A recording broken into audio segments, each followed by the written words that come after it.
Boy, I'm muted. Sensational day to everyone. My name is Sensei Muteki and let me be your sensei for today. And I'm on a force break. Ah. So you overwork to the point of discomfort. I see. I see. I see. That's why you're forcing yourself to go on a break. I'm also on a forced break because school is out until end of the week. So from now until end of the week, I don't have work and I don't want to work. Because I could choose to work, right? But I don't want to work. Oh, you're still physically tired from ESGS? Wow. That's... ESGS was like last Sunday, right? Whoa. Why am I using... Why is my item bar set to... Sweet Madame in Genshin? Wait. Right, I forgot. Oh, because I was out. I had... I think Nyakasen was piloting my account and changed my item to something else. Anyway, we'll get to Genshin in a bit. How are you? Haven't had proper rest, everyone? The bark bark? What do you mean the bark bark?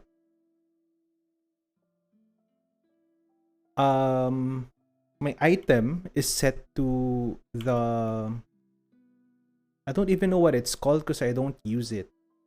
It's the gadget that allows you to use healing items. I forgot what it's called.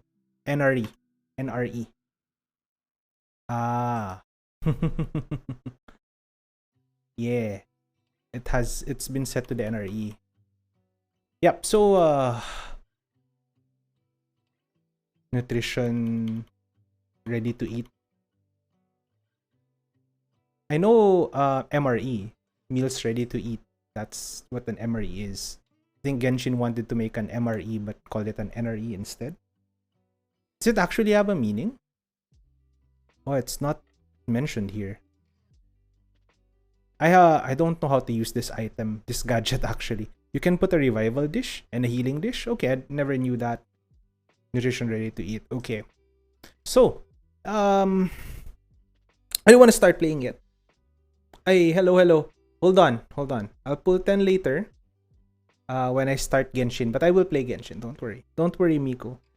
I'll play Genshin in a bit. It's just we have the entire afternoon because I don't have work today. I actually don't know what to do because I'm on break. Will that play? That should play. Osmanthus wine tastes the same as I remember, but where are those who share the memory? Thank you for that, Chloe. What a long delay though, no? Quite a bit of delay.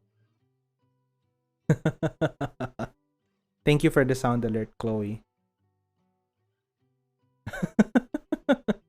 Yes, don't worry, Miku. Please stand by for the 10 pull. We'll get to that in a bit. We have the entire afternoon. I will be playing the Archon Quest anyway later. We have the entire afternoon because I don't have work today. Thank you for the hydrate, Chloe. I don't have work today and I don't know what to do.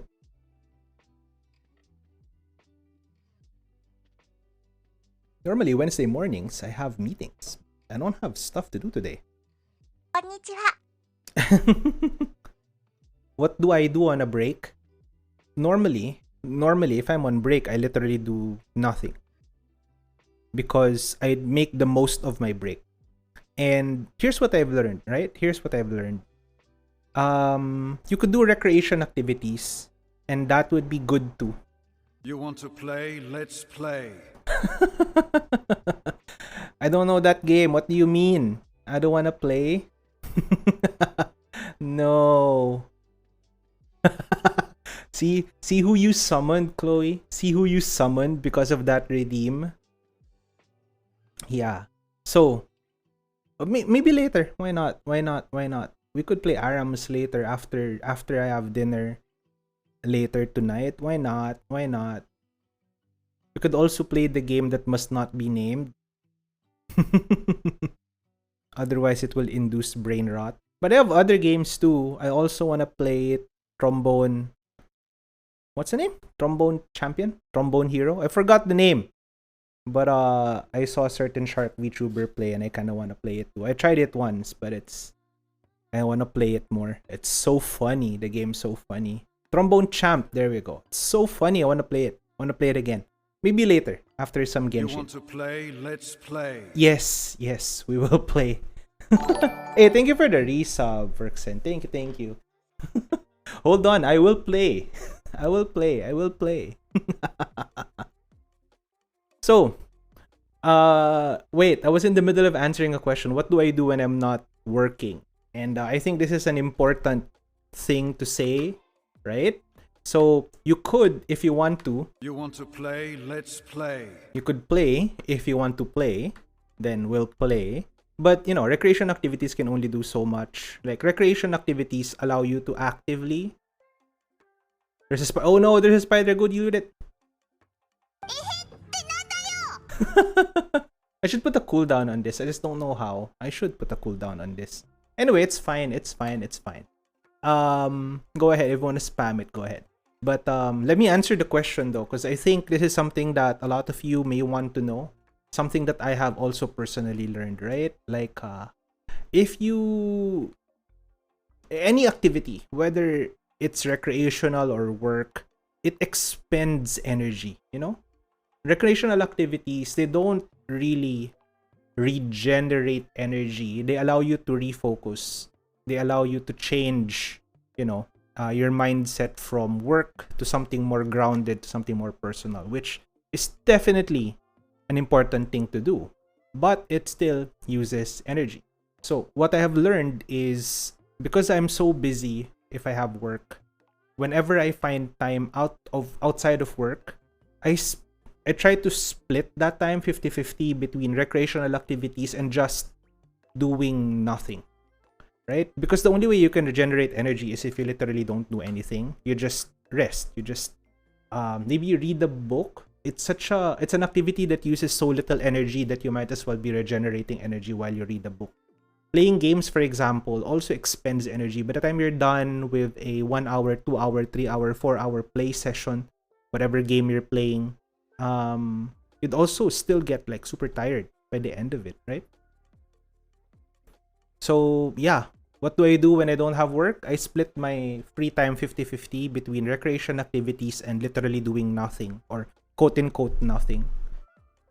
I'll be a hypocrite if I say that I don't feel bad doing nothing. I do. I feel like I'm so unproductive when I'm doing nothing, but I'm coming to terms with the idea that if I push every single free moment I have, I'm not really regenerating energy. I am just expending energy, thinking that I will regenerate energy afterwards.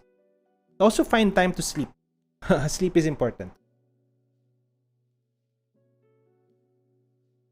Yeah. So that's what I do when I have free time. What do you do when you have free time? What do you guys do when you have free time? Someone forgot to sleep. Oh no. Chloe, you have to sleep. Sleep is the only way for your body to completely recover, repair. By the way, if I sound weird, contemplate existence. If I sound weird, it's because I have an issue with my molar. I'm seeing a dentist tomorrow. My suspicion is it's probably a wisdom tooth issue. But better safe, right? So I'm visiting a dentist tomorrow. I mix work and break, so I don't really have a break time. If you're younger, I think I have ADHD, hard to focus on one thing completely. I think if you're on the younger side, like maybe 40 below, 30 below, but age is a number, right? Age is just a number. But if you're on a more younger side, I think it's fine. I think it's fine to maybe have what we call work-life integration. I hate that buzzword so much though, because really I think eventually as you mature, as you grow older, you'd realize that breaks, actual honest to goodness breaks, are just as important as, times where you're productive. You'd probably also get over the idea that when you're resting, when you're doing quote unquote nothing, you're actually not being productive, because you are.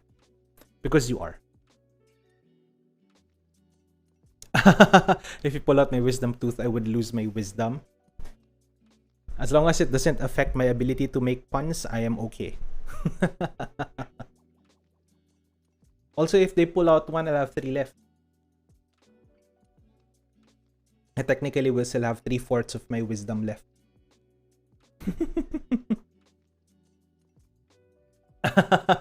Sensei of the classroom, what is your wisdom?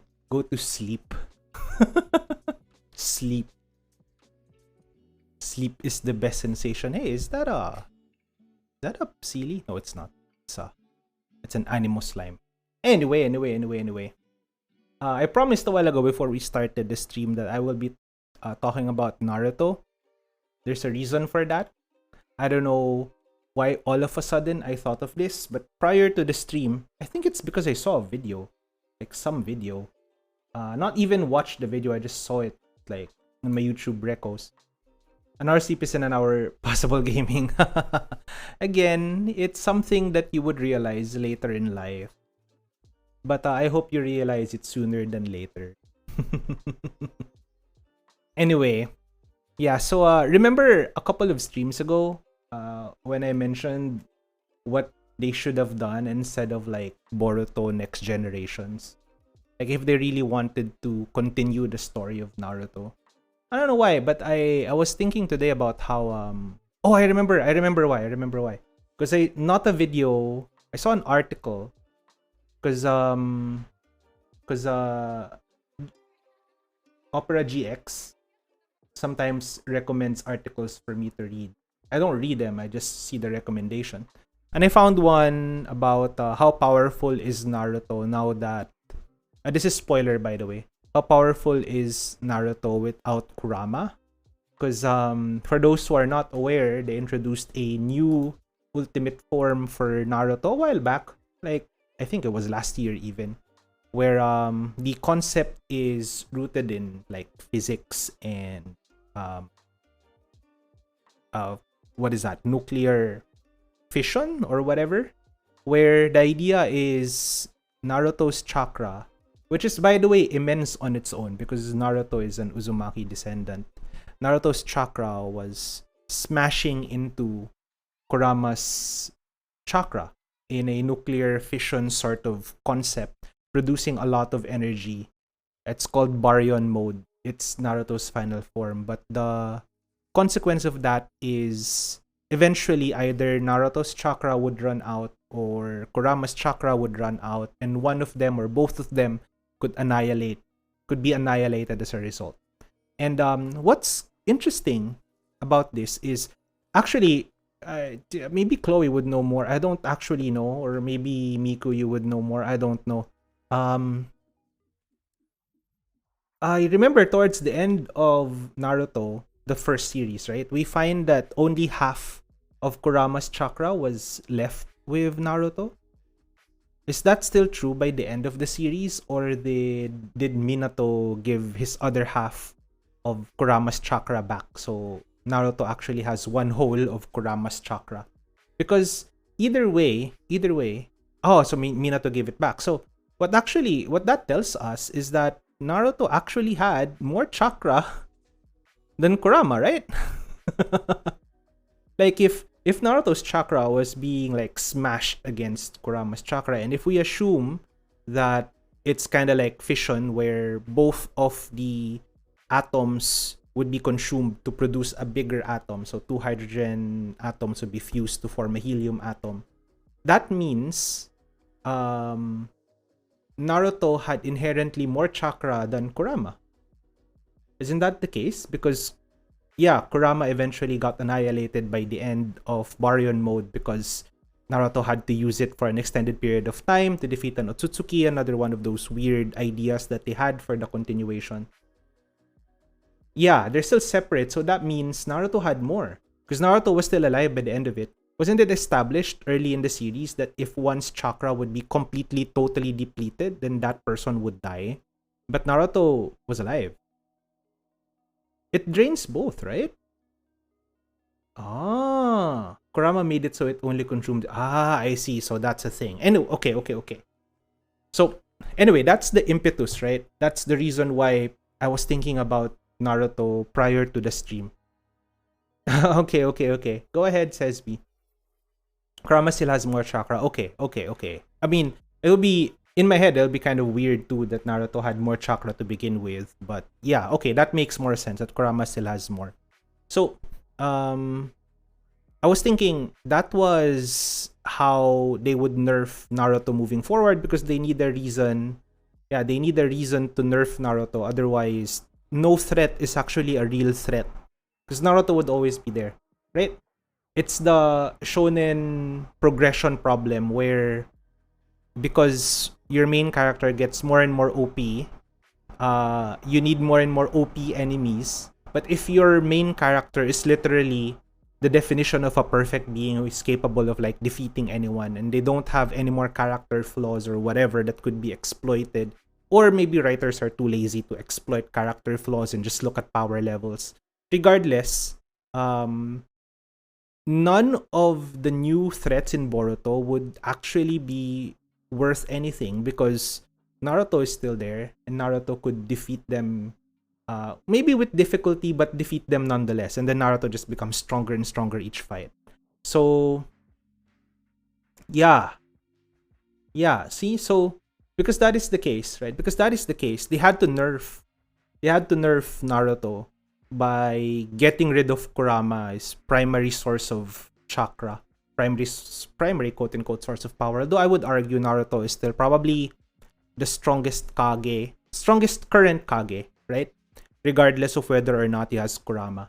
Who is the current Kage in Boruto? Right? Naruto, it's still, let me look it up. Who are the current Kage? Current Kage in Naruto. Who are the current Kage? Is it listed here? List of Kage. Regardless of what will happen, even if Kurama was still alive, they'd find a way to make Boruto stronger. The current system is absolute garbage. Yeah. I'm getting to that. I 100% agree. I think they dropped the ball when they decided to make the next series be the generation immediately after, right? I think they dropped the ball there. Yeah, Gaara is probably the only one worth like discussing. Yeah. I don't know their names. Is it listed anywhere? Can't find it. I don't know their names. But anyway, doesn't Gaara also not have his tailed beast anymore? It was removed from him already, right? So, regardless of whether or not Naruto has Kurama, he's still probably the strongest Kage. Current Kages are weaker compared to the previous gens except Naruto and Gaara. I agree. It's probably because the characters were not given room to grow in the series because they literally had to focus a lot on Naruto towards it. Anyway, yeah. Bottom line in all of this is I think they dropped the ball with their current system, with the current thing that they're doing. Yeah. And having Naruto lose Kurama was their only reasonable option right now. They literally wrote themselves into a corner. C. Raikage is C. Yes. Or Darui? Is it not Darui? It's Darui, right? Raikage is Darui. Or is it not? Wait. Yeah, it is Darui. Yes. It's Darui. So... si A, si B, tsaka si C. Yeah, it is Darui. So, what could they have done? I think it was a fool's errand to continue the story one generation after. Like, literally the next generation. I think, if there is something you could relegate to, like, backstory, instead of actually telling the story, if there's something you could relegate to backstory, I think it's the story of the next generation of Naruto. Like, leave it to backstory. Don't show it to us because it will be not very interesting, right?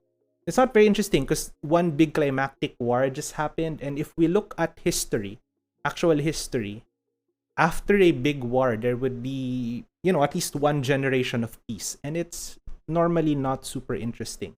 you'd be telling smaller stories of smaller skirmishes, but nothing major, because it's just, what are you saying therefore? That the world of Naruto is so volatile, right? It's so volatile that no more than one generation later, another major threat would begin, like another like another world scale war.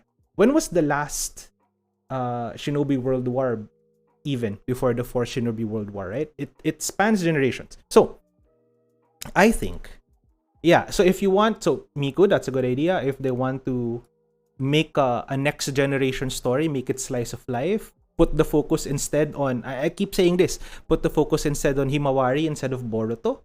I think Himawari would make for a cute protagonist for slice of life, or animate the novels, because there's so much content there. But if they're really intent on showing the future of Naruto, I have an idea. It's something that I've been thinking of ever since that was brought up like several streams ago. So let me pull it up here. I have it actually. Hold up.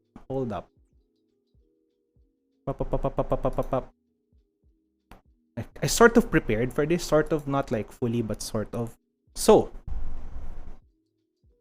here's my idea, right? It's also understandable also since ever since the first Shinobi World War, there has been more progress towards peace, so the nations weren't as pressured to have strong shinobi compared to older gens. Not the PowerPoint. I only have like this is just a lecture thing. I didn't prepare a full PowerPoint. I'm not as crazy as you, Chloe, or maybe I am. I don't know. But here's what I was thinking, right? If you're going to continue the story, whoa, almost clicked somewhere not I should be clicking. If you want to continue the story of Naruto, don't tell the story of the next generation. Rather, maybe, so if this is Naruto, don't tell the story one generation later. Instead, tell a story that's maybe at minimum, let's say, 10 generations. Right? Right? Yeah. Yeah, so tell a story that's 10 generations down the line. Let's say one generation takes about 50 years. So this makes it 500 years into the future. So here's what I was thinking, right? Naruto hair nerf, his hair is literally falling. Here's what I'm thinking, right? Here's what I'm thinking. Because I think Naruto should just be allowed to progress and become like the new Sage of Six Paths, right? So it becomes the new Sage. The new Six Paths. To be the new Sage of Six Paths, right? And let's play to Naruto's strengths, right? So here's my idea. This might sound weird, but what I'm thinking of is maybe as the new Sage, because the former Sage was the one who split the 10 tails, right? The former Sage was the one who split the 10 tails into the tailed beasts. Correct me if I'm wrong, right? That's true, right?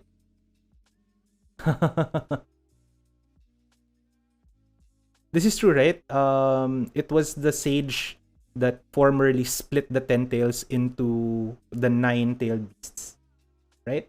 So I'm thinking Naruto as the new Sage could be the one to befriend and reunify them in a way, because Naruto's primary strength throughout the series had been his Talk no Jutsu, which is memed to hell, but I think it's a legit strength to be able to connect with people and make them, make them drop their animosity over each other and befriend everyone, make connections and such.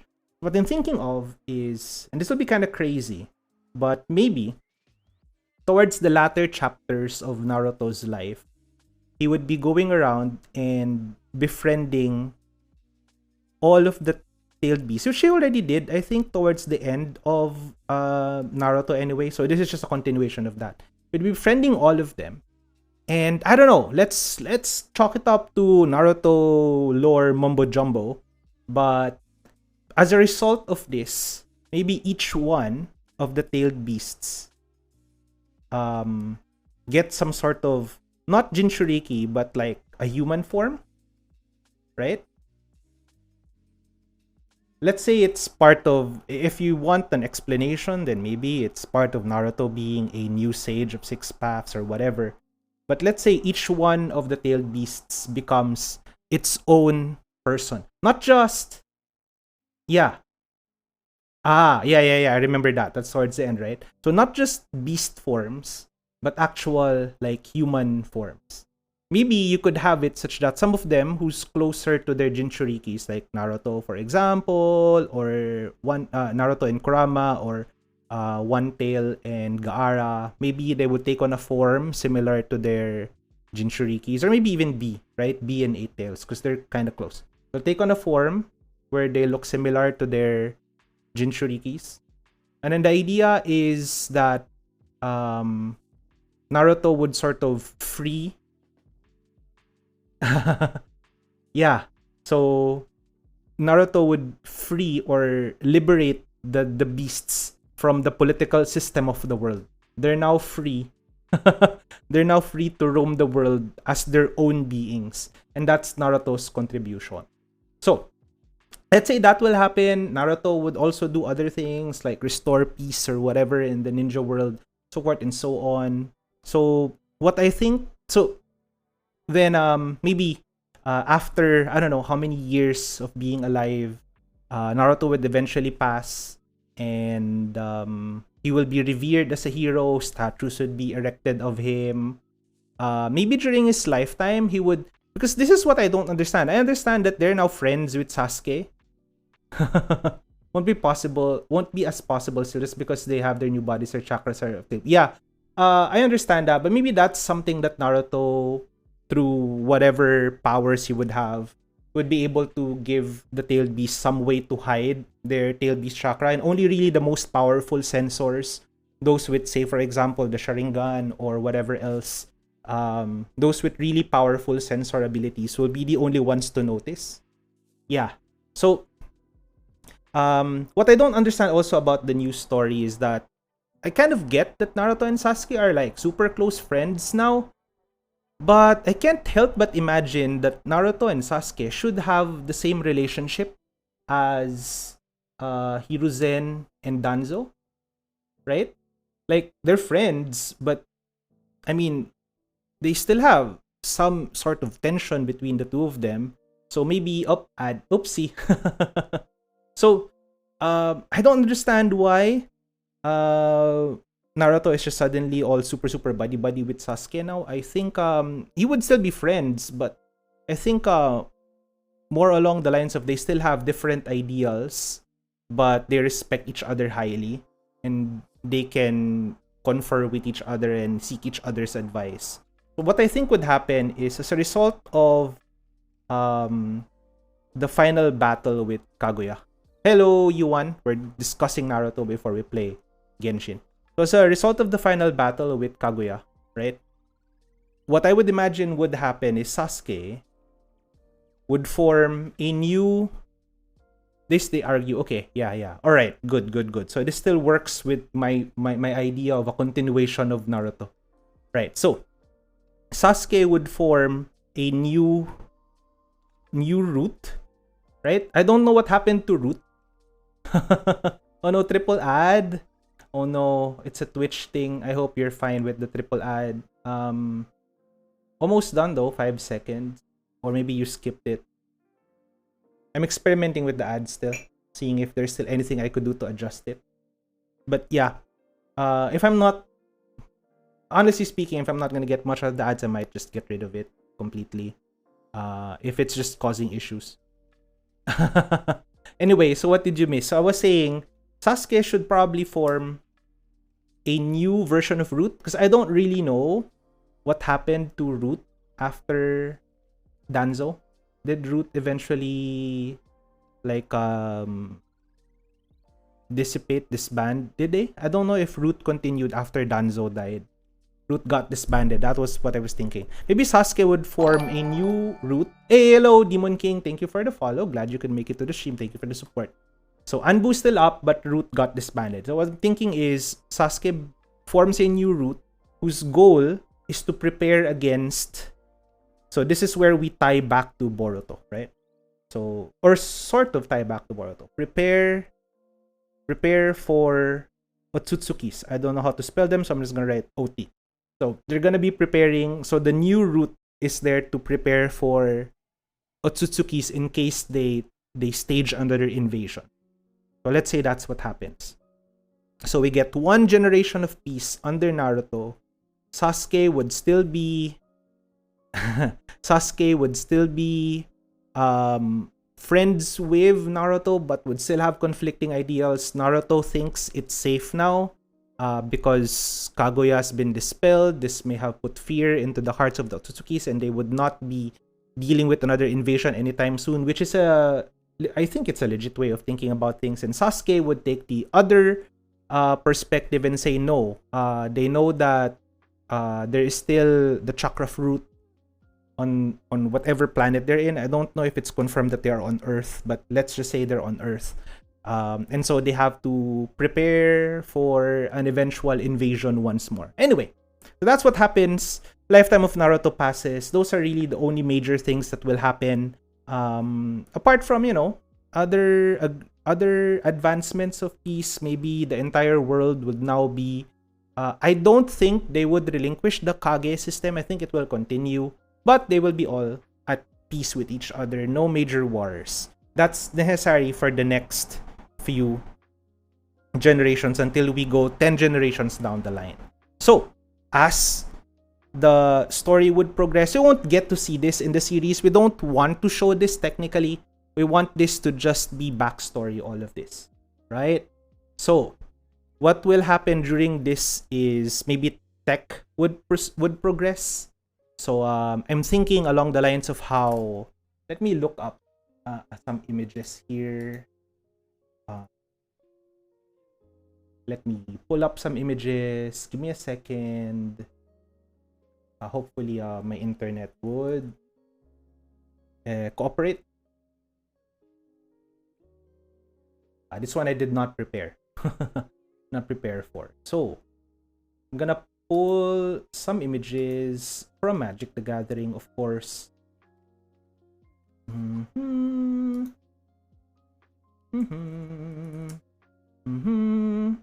Why can't I find images anymore of... Okay, maybe this one. I'll use this.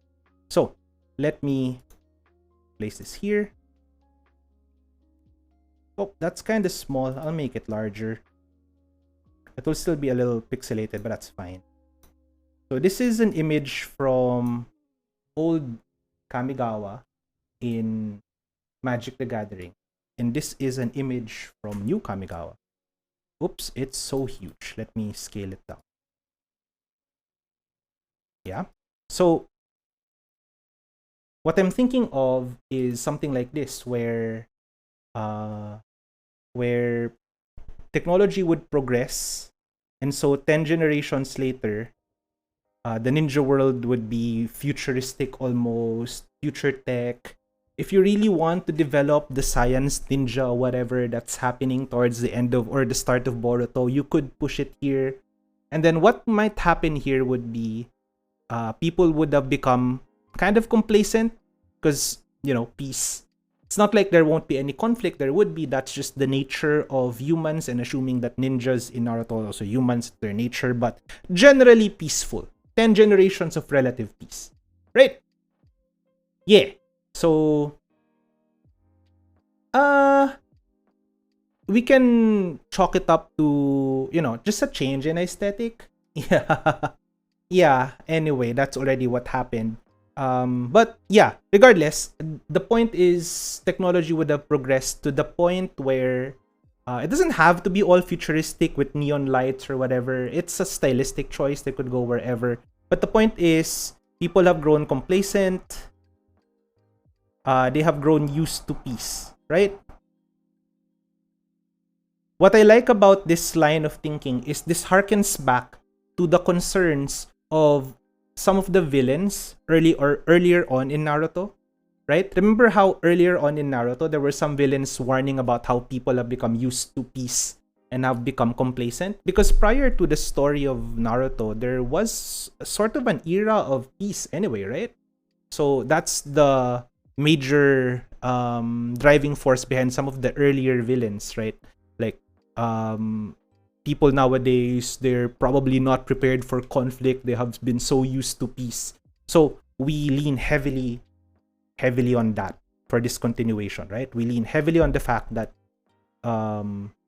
people have grown so accustomed to peace, and so they have become a little bit complacent, right? It was an era of peace for Chunin and lower, but for Jonin, Kage, higher, they knew it was paper thin peace. Yeah, but most of the common people have already grown complacent, and this time around, because it's 10 generations later, we can say that they have already sort of not really forgotten, but the idea of the fourth Shinobi War would have been more like a myth at this point.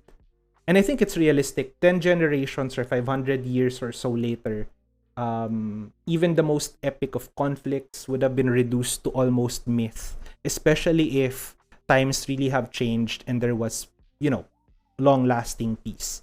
So yeah, they have grown complacent, they have become used to peace. And for the record, I personally am not against, people being used to peace. I think we should just be peaceful creatures. I don't know why we decide on conflict. But this is the Naruto universe. It's different. So they have external threats. Anyway. So the idea is, now that it has become 10 generations, away. Now that it's been 10 generations later, and people have been so used to peace, except for the route that Sasuke started during his lifetime. They're still preparing, and maybe you could tell the story of maybe they have indeed repelled a few attempted Otsutsuki invasions in the shadows. So it again harkens to the idea of what Miku was saying about how the Jonin Kage or higher knew it was paper thin peace. Maybe it again sort of harkens to that idea. But regardless, that's what's going to happen in this new story.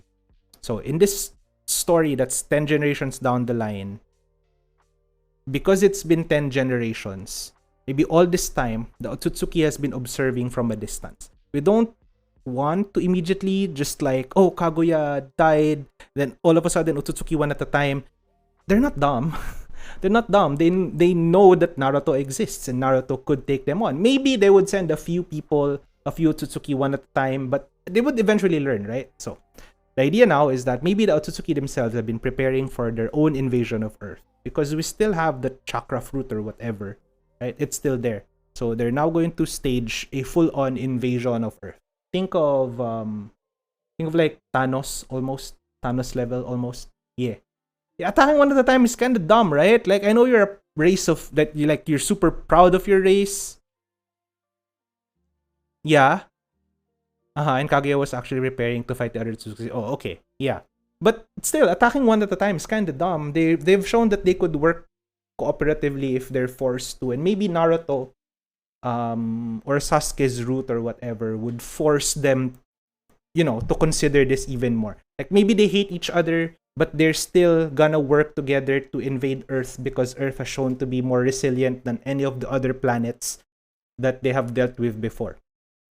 Anyway, I think it makes sense that will be where the story would continue. So that's what will happen. Now that it's been 10 generations, the Otsutsuki would stage an invasion. And that's where we see our protagonist. I'm thinking our protagonist could be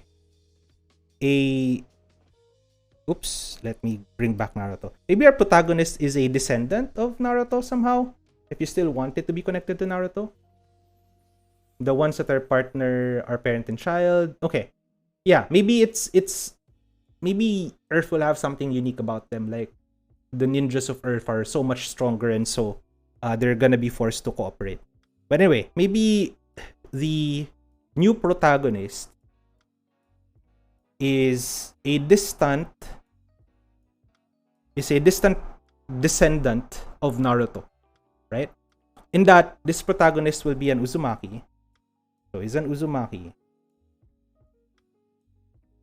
But because of intermarriages with other races or other families or other clans or whatever we want to call them, I don't know. Zoruto.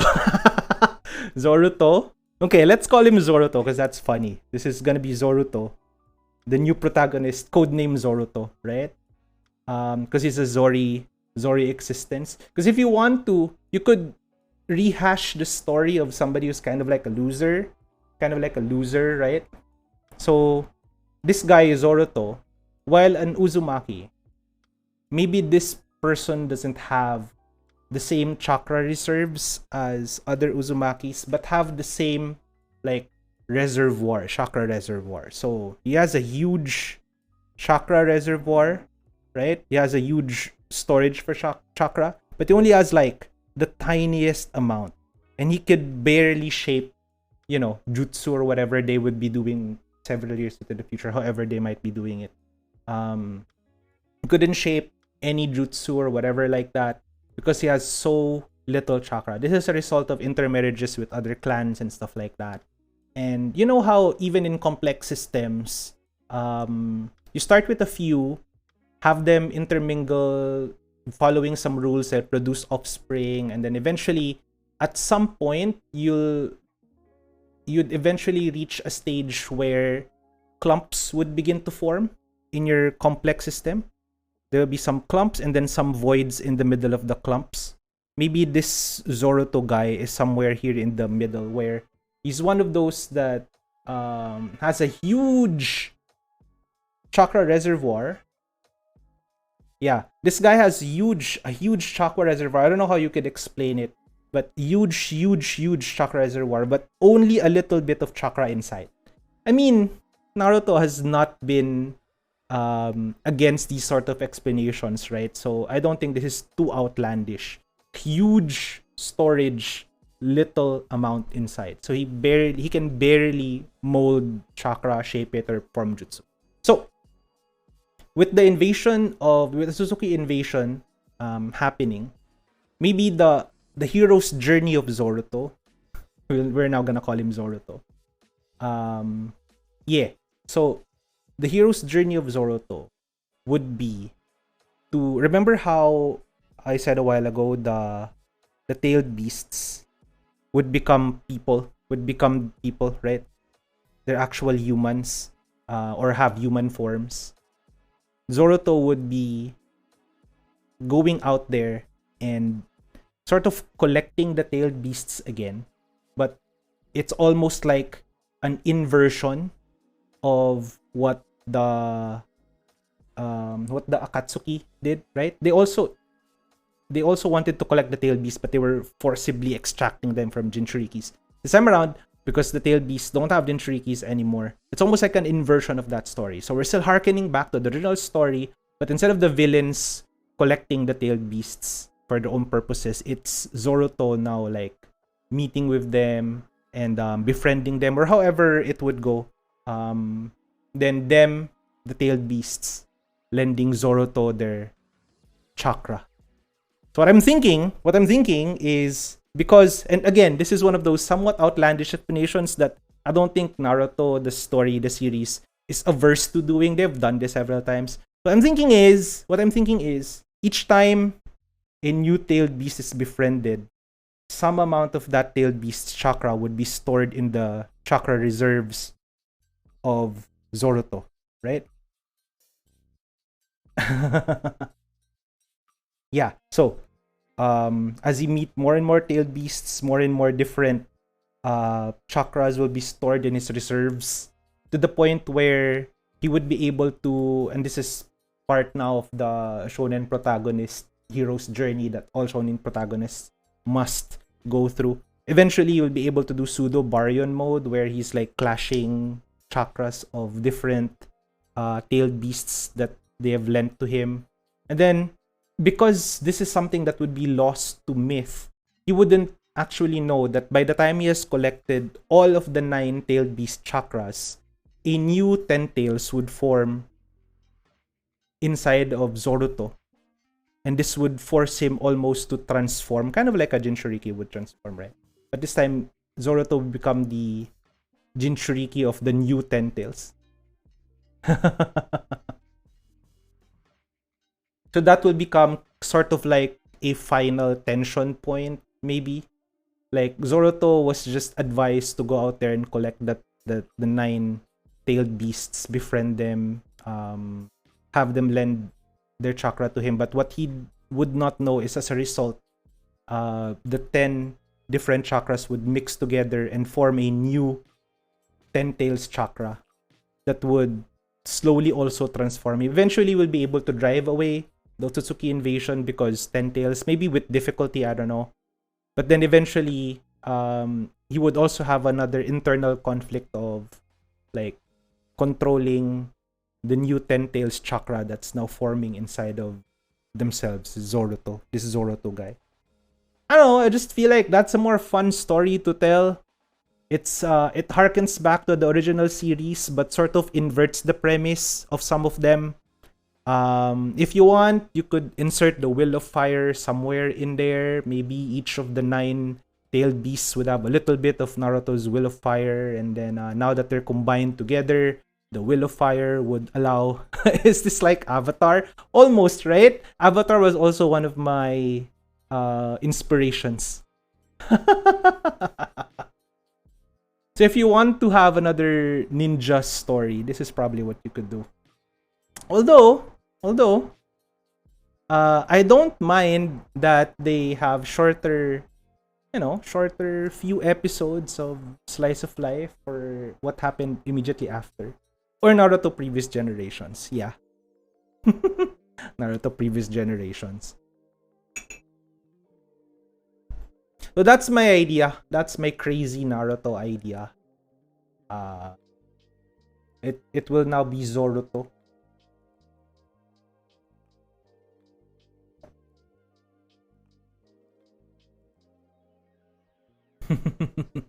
Zoruto 10 generations.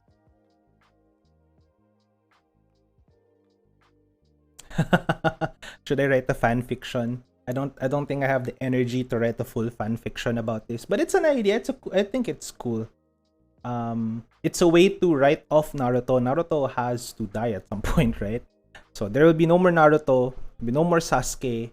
There's reason why humans have gotten quote-unquote weaker and unprepared for the Otsutsuki invasion because of a long era of peace. And then there's also an excuse to have another powerful protagonist, but it's an inversion. Instead of having a lot of chakra, this new protagonist will have very little. And instead of the villains collecting the 10 or the 9-tailed beasts, it's the protagonist that will be collecting them. And then instead of the 10 tails being an antagonistic force, it might still be, but it's now being used for heroic purposes. Kind of like what Obito did at the very end of Naruto, right? Wasn't Obito technically the Jinchuriki of the 10 tails by the end of the Naruto series?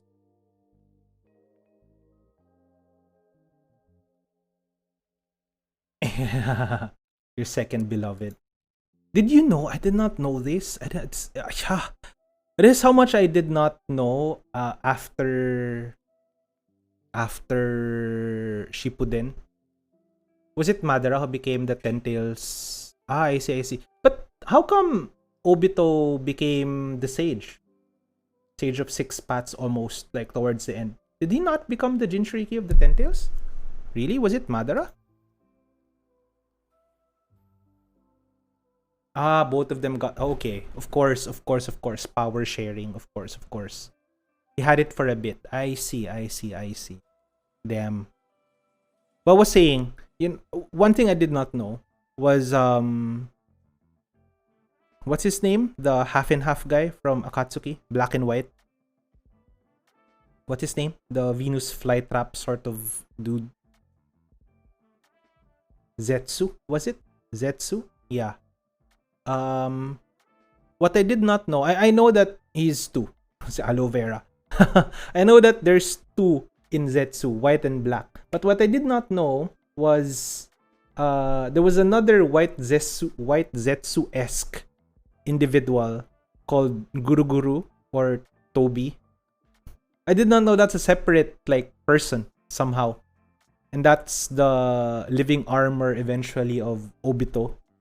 I did not know that. I thought it was like just a regular white Zetsu all along. I didn't know it had its own personality as Guru Guru. That was so weird when I found that out. What? Really? It's a different dude? Whoa. Yeah. So Toby was the spiral guy. He's the good boy. Ah. Okay. I just didn't know that there was like another persona behind.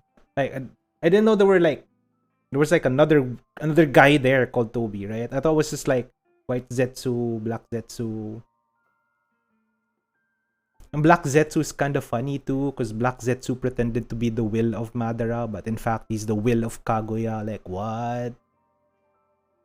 And then White Zetsu is also not unique. There's several other White Zetsus, but Guru Guru is the only unique White Zetsu who has his own personality or whatever. It's so weird. Thank you for that, Panda.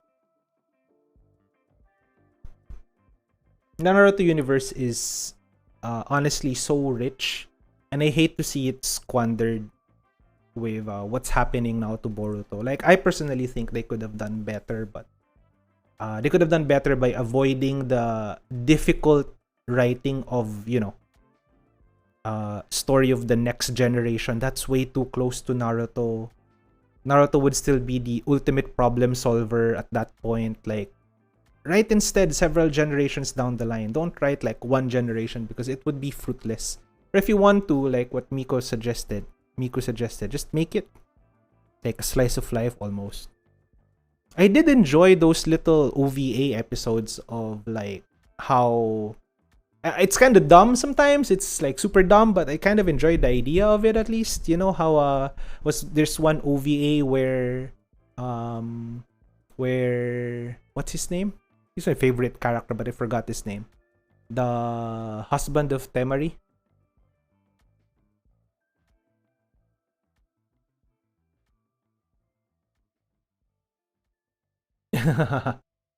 Shikamaru, there we go. Thank you for reminding me. Right, like when Shikamaru, there was this OVA, right, where Shikamaru was like, what was it? I don't think it was courting. Maybe he's just looking for birthday gift or something for Temari, right? That single episode is really super interesting to me. Also, yes, stop slandering the name of Kakashi. Kakashi is not bad. Look.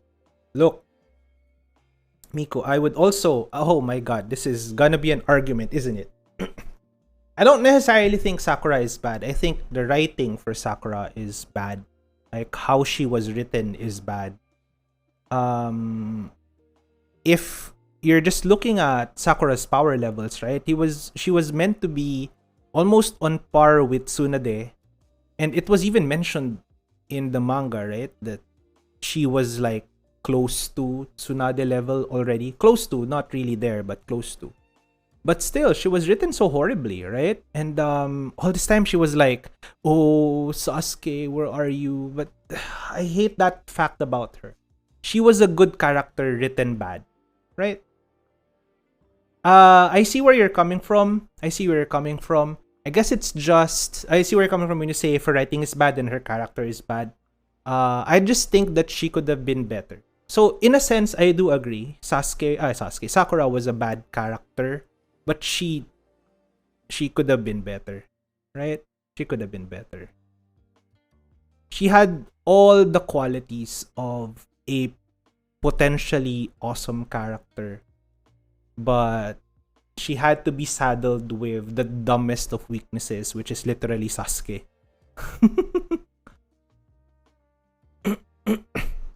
Yeah. At the end of the day, wasted character. I think there we could both agree, no? She's definitely a wasted character. She could have been more. She could have been so much more. Standing, well, I wouldn't say toe to toe with what's his name? Sasori in the Akatsuki, because she was working with Chio, but standing almost toe to toe with Sasori,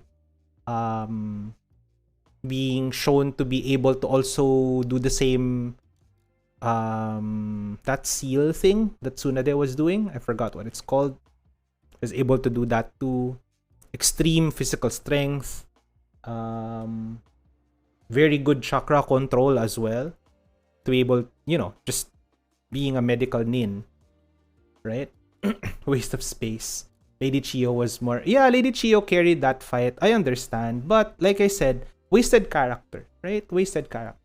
Sakura is a wasted character. They really could have done more with her.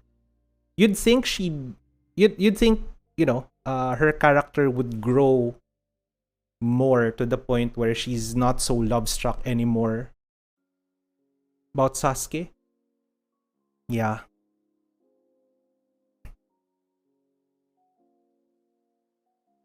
Maybe the reason why I couldn't let go of her, if any other character with good chakra kun gets apprenticed by Tsunade, like Ino, for example.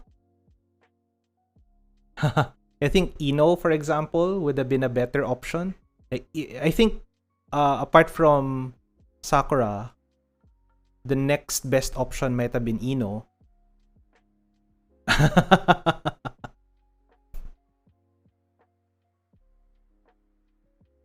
At least Ino is hot. Oh no. Maybe Kishimoto has difficulty writing female characters, no? Female characters that are not like old. Not gonna contest Ino's aesthetics. She has the Byakugan. Imagine having next best option is Hinata. Hinata could have been good too. Also, imagine since Hinata has the Byakugan and is literally later down the line deemed to be almost like a Sasuke, but like Byakugan, There was an episode where she and Sakura trained together on Tsunade, but she failed. I see. Sai is the real winner because of Ino. Difficulty in writing female characters like a Yu-Gi-Oh problem as well. Yeah. Kind of remember that. They were trying to revive a fish. That was kind of... Yeah, I think I kind of remember that. Yeah. But don't you think maybe... hot take? I don't know. Don't know if this is true. You can confirm this for me. Because like I said, after Shippuden started, I only watched sporadically. Most of my knowledge comes from the wiki, from secondhand info coming from other creators, and occasionally reading the manga. Right? So that's literally where my knowledge is coming from of Shippuden, post-Shippuden. But I have read the wiki over and over several times. So, in a sense, I kind of know enough, I guess. Just enough, but not enough, I suppose, to, talk about the minutia, the little details. But, who's another strong female... No, not strong, but like a well-written female character in Naruto?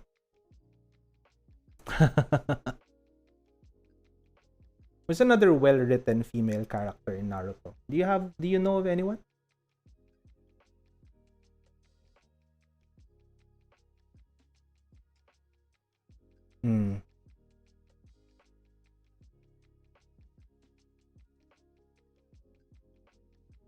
She was training under medical only, not an apprentice like Sakura. Not strong female, well-written female character. And the Mizukage. Was she also well-written? Wasn't the Mizukage also saddled with another dumb weakness? Like her obsession with getting married? Is that Mizukage? Wait, I might be misremembering. Let me Google that. Mizukage. I might be not remembering. Yeah. Mei Terumi, right? That's the Mizukage you're referring to? Yeah. Hello, Poppings.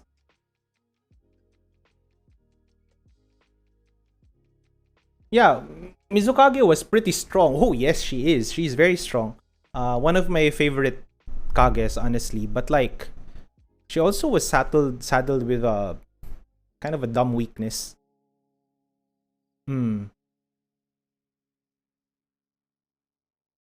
Like if you look at the male characters, they have weaknesses too, but their weaknesses are not like personality related or something like that.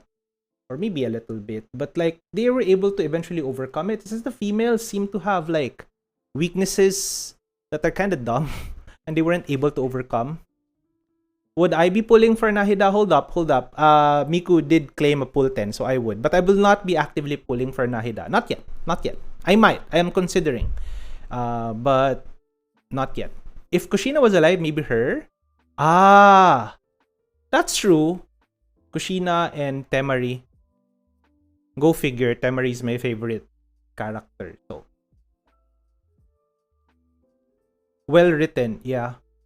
Yeah, I don't like the fact that almost all of the other female characters, maybe not defined by, but like part of their personality is them being love struck by somebody with somebody else.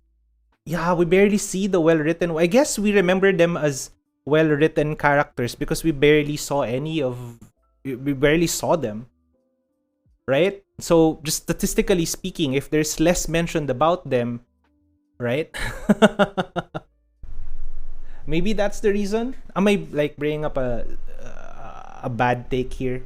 Actually, remember Temari versus Shikamaru the exam arc on the first. Yeah, that's still to this day my favorite fight in Naruto.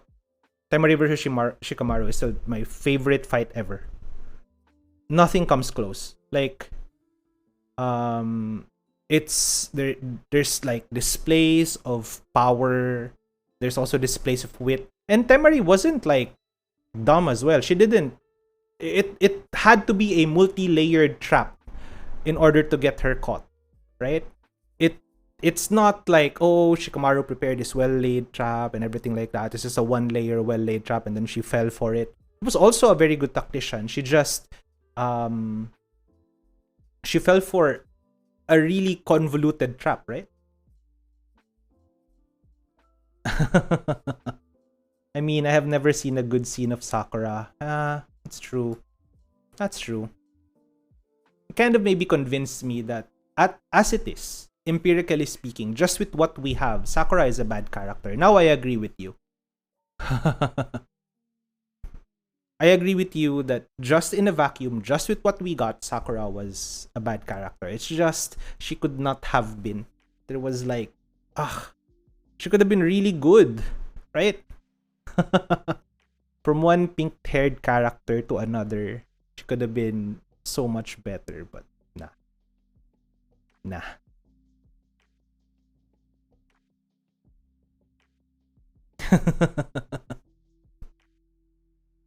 I wish writers would stop using the trope of love struckness as a primary female weakness. I feel like that's kind of a waste. Sometimes you get like really, really strong female characters, but because they're love struck or something like that, that's their primary weakness. Like, really? That's all you could think of?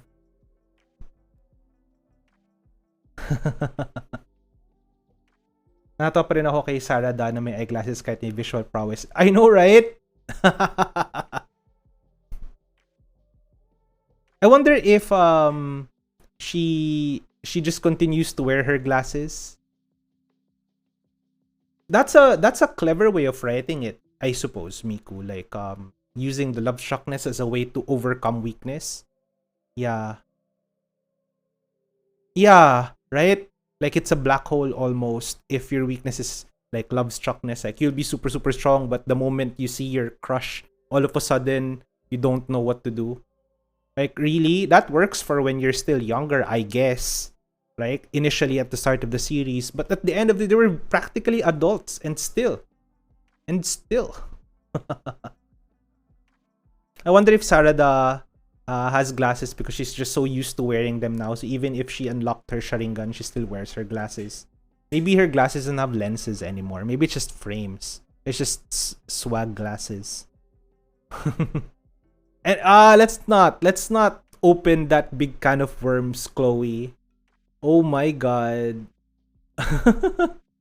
I consider myself a pretty positive person, and so I would always try to find the good in whatever messy, clumsy, awkward character writing or whatever.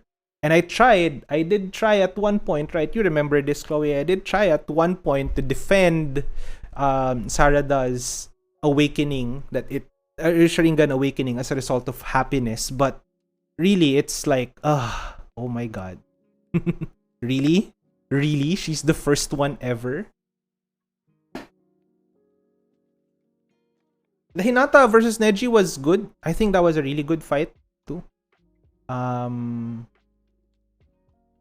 think it was cool. There was also... Is there no cool Hinata scene?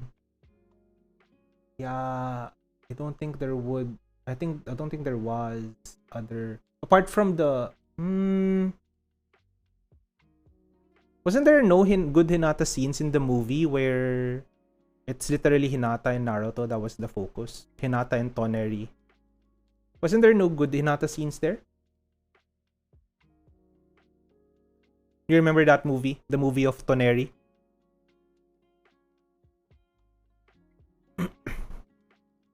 Coolest scene is still Tsunade yeeting Gamabunta's sword.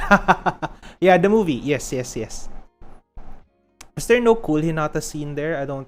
I haven't seen the movie. Just saw clips.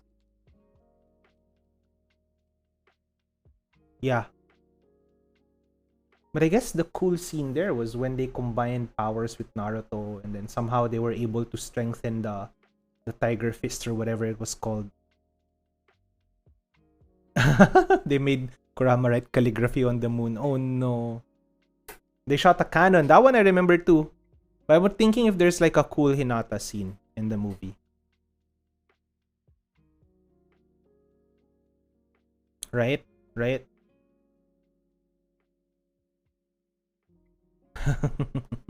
I'm thinking, was there any other cool Hinata scenes that was independent of Naruto though? Yeah.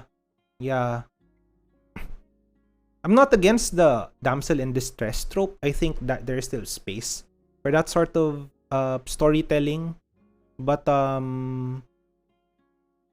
for a series that has been ongoing for as long as Naruto did, you'd think that there would be some development, no?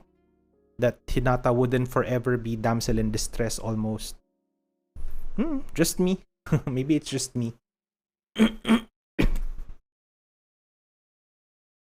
Like, wouldn't it have been so cathartic to finally see Hinata break out of her shell and maybe like do more? Because she was already on the way there, right? Like she developed her own cool like hand laser things. That was super cool when I saw. Oh yeah, that's one cool Hinata scene, I guess. That I remember. The first time she used her hand lasers. Do you remember that scene where she first used her hand lasers? I think there was in a filler. Sadly, it was in a filler.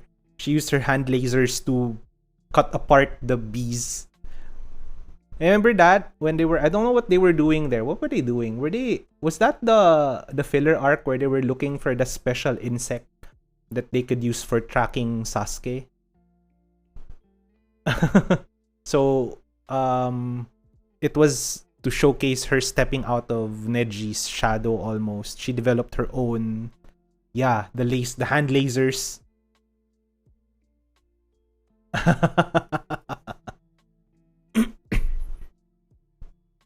That was cool though. I think that was pretty cool when she used that jutsu for the first time. And then afterwards, she would not use it again for a very, very long time. Like, what?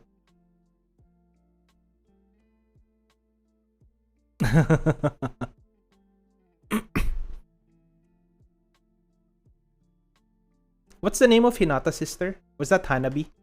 Hanabi was Hinata's sister, right? I like her. I like Hanabi. I wish we had more scenes with Hanabi. Yeah, I wish we had more scenes with Hanabi. I know, right? That I will agree with you, Miku. Not only like looks wise, but also personality wise, right? Hanabi grew up hot. I agree. Remember how she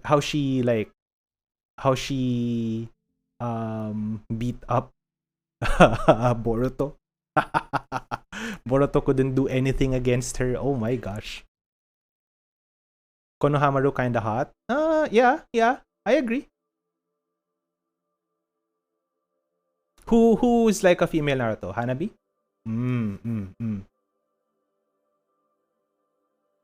Yeah. Wait, how does Konohamaru look like now? Konohamaru. Blank era. Blank period? Blank era? Konohamaru. No, that's not the blank period. No, wait, no. I'm not thinking of blank period. I'm thinking of post. Ah! Okay, I see why you like Konohamaru, Chloe. You clearly have a type. This one at the end? This one? Right? More cheerful than the other Hyugas and playful. I know, right? That's Hanabi. Yeah. Let me look for Hanabi as well. Put her on screen. Hanabi Hyuga.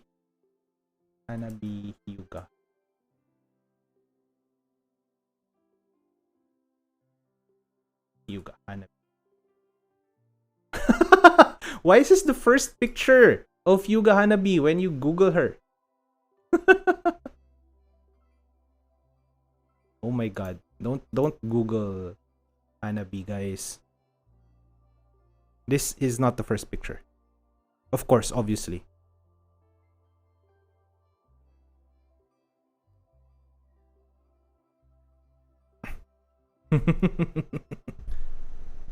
Let's put Kakashi on the screen so you can be motivated. You know what? I'll do you one better. Hold up. First picture gets you ISIS. That's why I didn't copy paste the first picture. Wait, let me... Okay, pull this picture down. It's too high. There you go. I didn't know that was up. It was only up until where things will be shown on screen. Kakashi, Konohamaru. You know what? Let me look for them. So, Konohamaru. Right? I'm not calling anyone out. I'm not calling you out, Chloe, but look at what I will do here. I'm gonna hide these two first for now. Boop. Is that big enough? I'll make it slightly bigger. Scale. That's Konohamaru, right? This is Konohamaru, right? I got the correct dude. This is Konohamaru. This is Konohamaru, right? Then I'm gonna grab another guy. Kakashi. Right? Look at what will happen here if we put them side by side, right?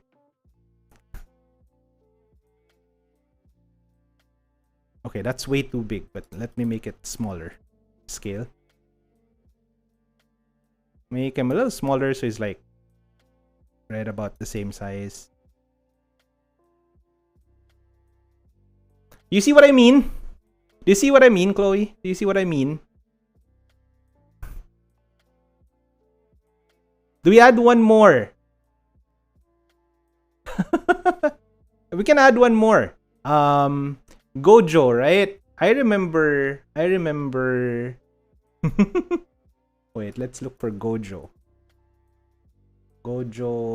I haven't watched Jujutsu Kaisen yet, so.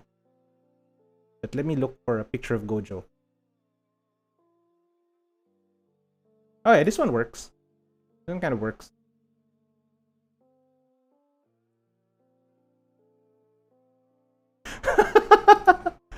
You see what I mean?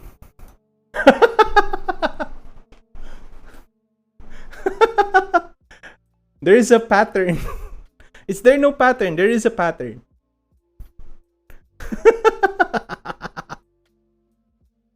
There is a pattern, Chloe. Good stream content. Yup.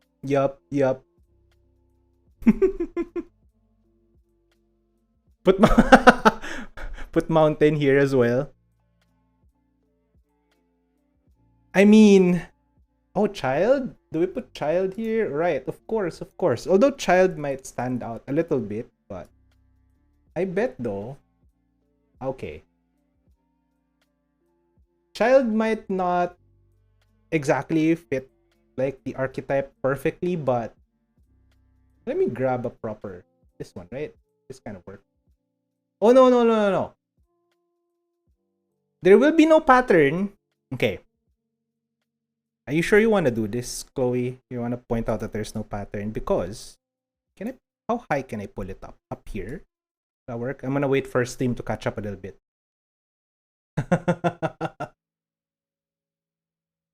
Child, right? Was the next character you want included here? Okay, I'll put child. Let me cut just here because it's way too big. Child, right? Child, right?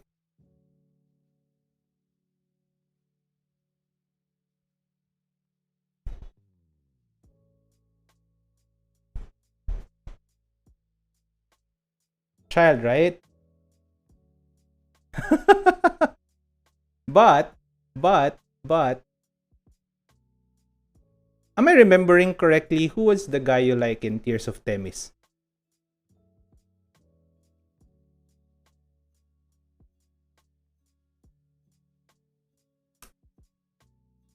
Oh!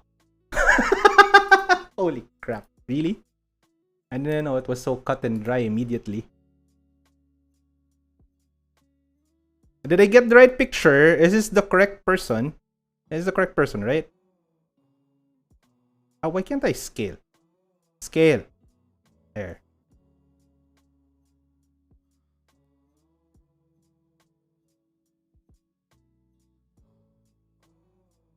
Scale. See? There are two clusters forming. Two clusters are forming. But there, no. I mean, we're allowed to have more than one type, you know? And it seems like you have two. Seems to be two clusters. You have this cluster. And then you have this cluster. Although, actually, if you squint hard enough, the second cluster... Yeah? May outlier. I don't know, man. I don't know.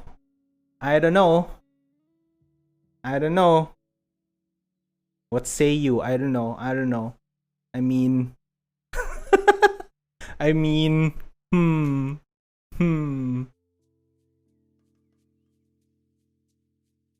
Lloyd from Spy Family?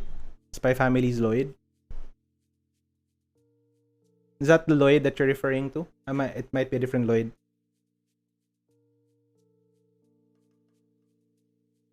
Lloyd Forger, right? Lloyd Forger. Oh my god. Okay.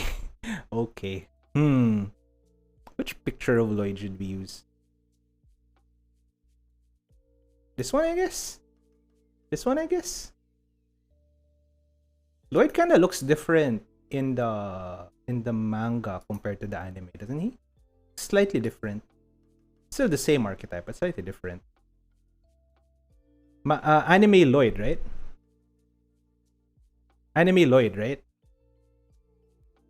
Middle of the Venn diagram, right?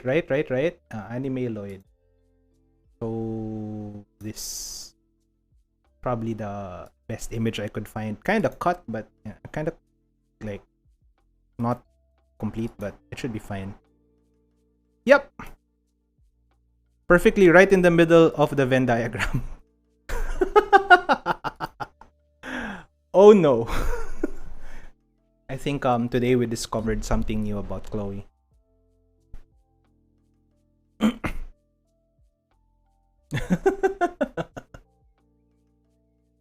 The problem has been solved. The puzzle has been solved. It's the spiky sideburns. Oh no.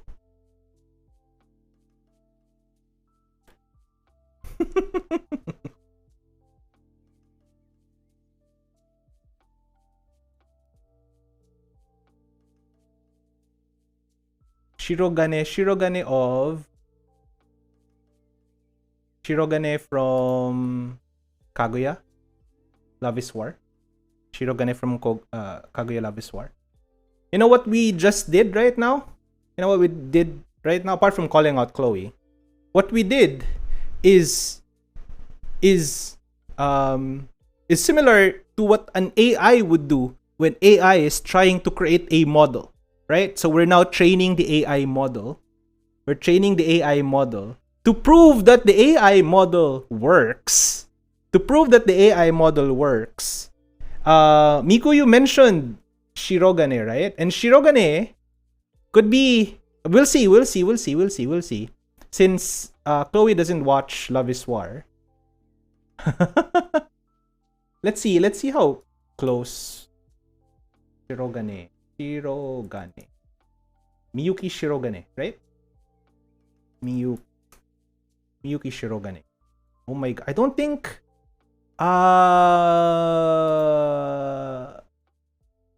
because in AI, right, what we do is we feed the AI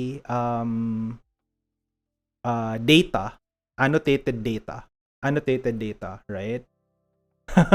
And then so what we have are all what we would annotate as ones or truths, right? So these are annotated as true. Oops. No, give me my pen tool. It's true, this is true. This is true. Hey, what? Oh, my layer is all the way down there. This is true, this is true. This is true, this is true. This is true, this is true. Right? So what we're doing is we're building a positive model, but we have to reinforce this. We have to reinforce this with some negative models. So, Shirogane from Love is War. I don't know though.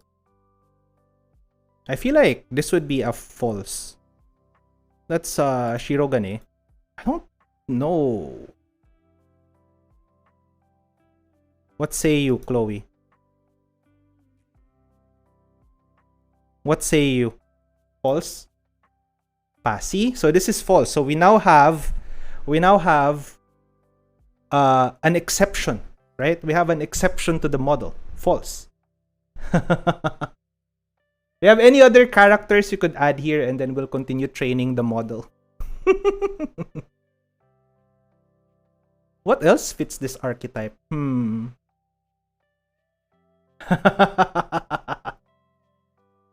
What I'm demonstrating is how AI models learn. So you feed it. Star Guardian Ezreal.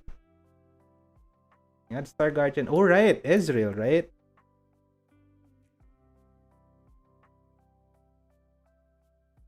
This one? I guess this one is like a good Star Guardian Ezreal picture, no? Star Guardian is... I'm gonna cut just here. I don't think this is official art, but... Oh, shoot. No, I can't paste. Why can't I paste? Paste. There you go.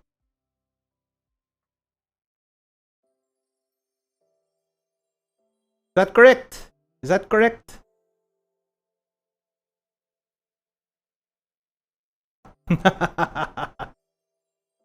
That's correct, right?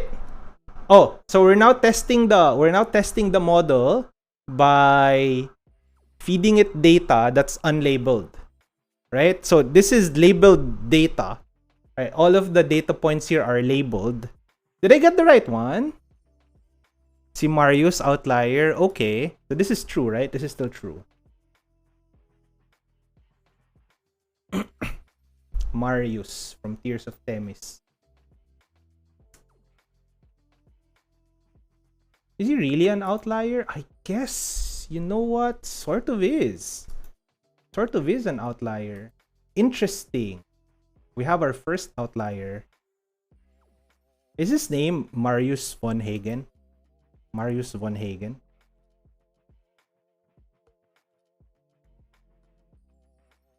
Outlier data point.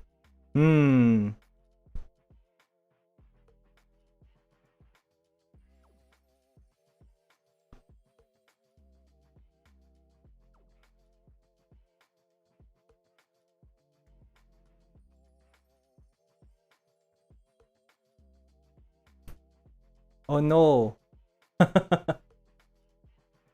Kind of like Shirogane almost, but I guess with more attitude.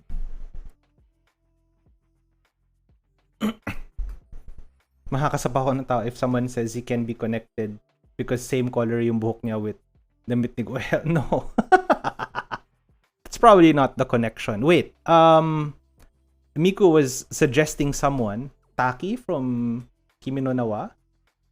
This is just from appearances, by the way. Maybe the personality, you know, the problem with these models is, and this is also true for most AI models, the AI model would learn just from the data that you provide, right? The data that you provide. So the data we're providing is just appearances, and then whether it's labeled true or false, right? Whether labeled true or false. So now, we can't capture, of course. Yeah, it wasn't false at least. Okay, we can't capture what we don't provide as data. So if it's the personality in game, then we can't really capture that. Who knows? That's another model in itself. But let's look for Taki. Kimi no Na wa. I don't remember how he looks like.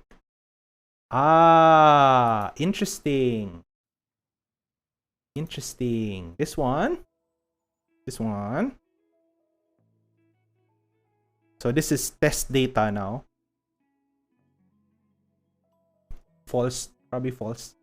Tequila isn't the same level as those guys. I also don't... From my intuition would also say Taki's probably gonna be mid. No?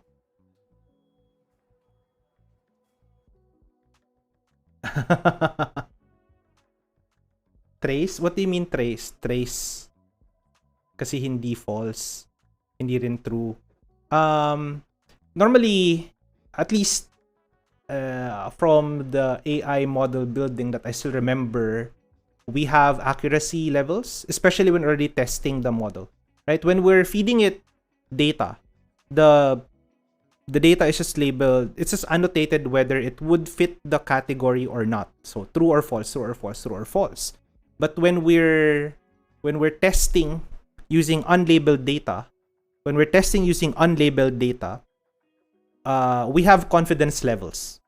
So most likely, if we feed the picture of Taki, for example, the model would return, okay, this is true, but confidence level of, say, 50 or something like that. Right? You got a Chainsaw Man ad? Oh, cool. They should, this is how they should teach data training.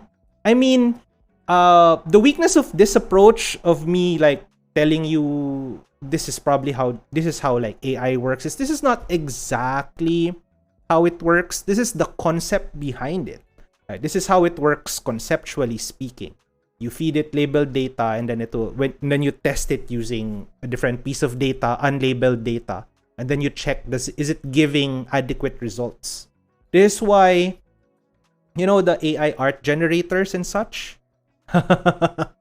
You know, the AI art generators, often the nice results are actually handpicked, because it will produce like a ton of results afterwards, but not all of them would be up to par with what a person would consider as good. Now, of course, with evolution, the evolution of technology, faster computers, faster calculations, better algorithms, you might come to a point where, you know, we're producing good outputs more than we're producing subjectively bad outputs, right? So anyway, bottom line of all of this is this could be a good way of introducing AI to somebody who doesn't know, right? Ask them about their husbandos or waifus in anime. Especially for anime lovers, is probably a good way to start. Like, Let's try to identify your type using an AI-esque approach. Not exactly perfectly what an AI would do, because an AI would deal with like tons of math, will produce convolutional filters and everything like that. You know, this is like complex talk already. But the concept is like this. You feed it data that's labeled, and then afterwards, oh, how about if we try this? How about if we try that? Does that work? Does that not work?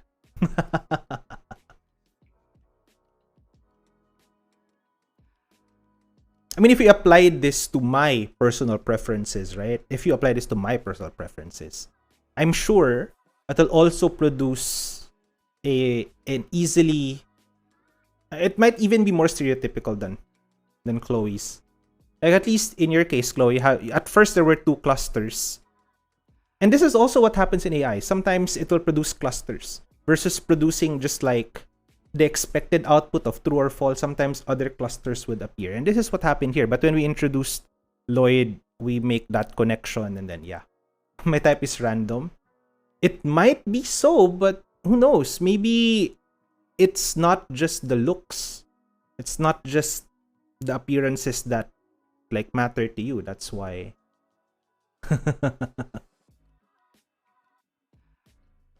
But that's true too. Maybe that's only what you think until you put in an AI.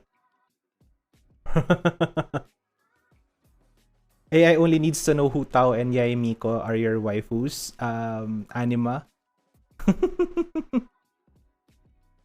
Or who wants to volunteer to have their AI model be built next? Do I actually have music while... Do you hear music? I don't know if I have music active. We do. We have, right? We have, right? Okay. No, put it in the AI, but some of my waifus... oh, we can't. Perhaps we must not. No music, really? Really no music? Let me check. Let me check why we're not getting music. We should have music.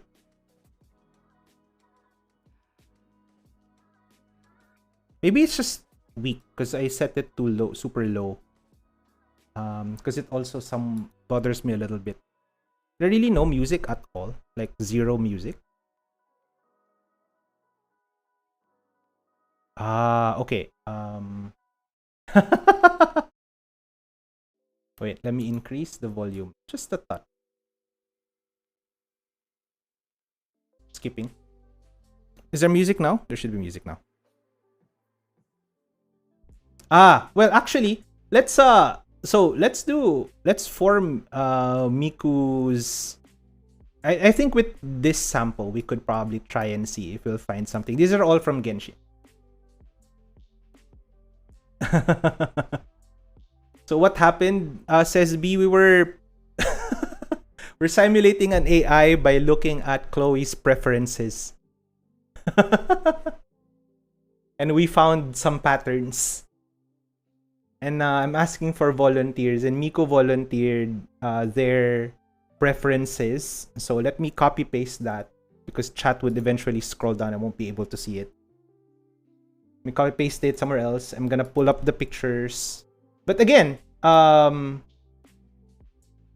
Miku, if the reason why you like these characters are not just solely from their appearances, right? We might not be able to see the pattern. Maybe there's another dimension.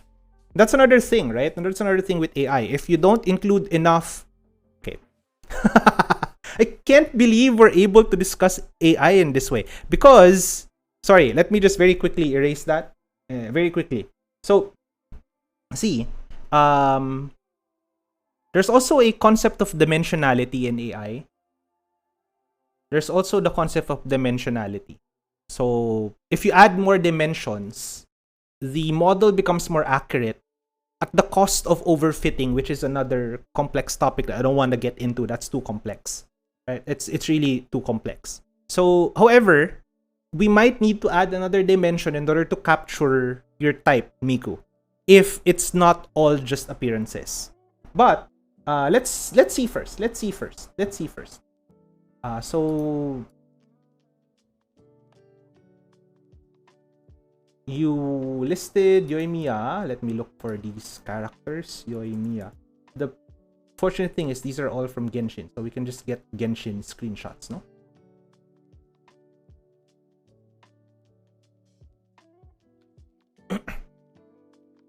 Cut this. It's too huge. Oops.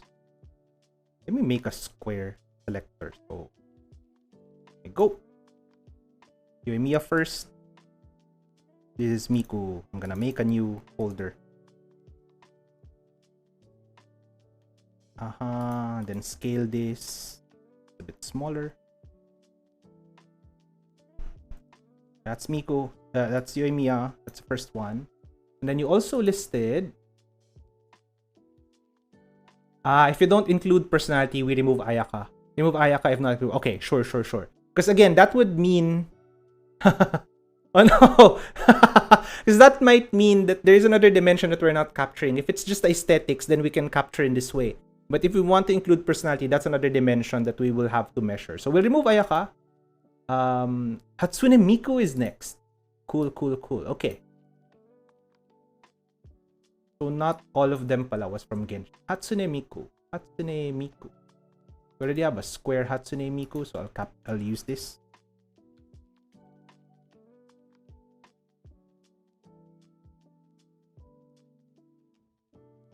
Include Hatsune Miku over here. And then next would be Nilou.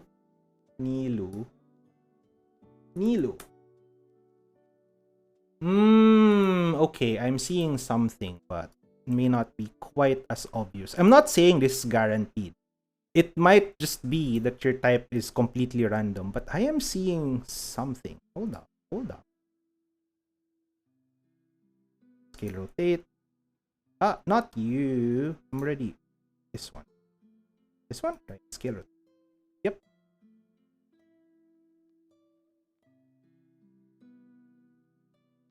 And then the next one would be Kokomi. We'll not include Ayaka because you mentioned Ayaka was more a personality related choice, not just an appearance related choice. Kokomi. I see a pattern. It's not as obvious, but I see a pattern.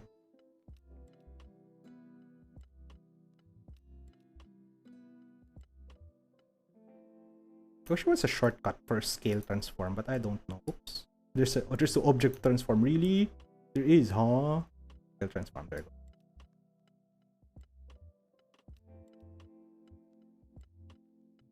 So these are Miku's. Reina Kisaki, if you don't mind the eroge aesthetics. Okay, I'll be careful here. I think we won't get banned if I just show up picture that's safe for work, you know? Okay. I think relatively okay, I think. Not all of the pictures are like NSFW, so this one, right?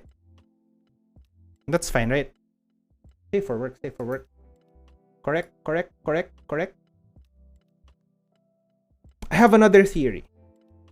Yeah. This is fine, right? This is the correct character. I got the correct character, Miku.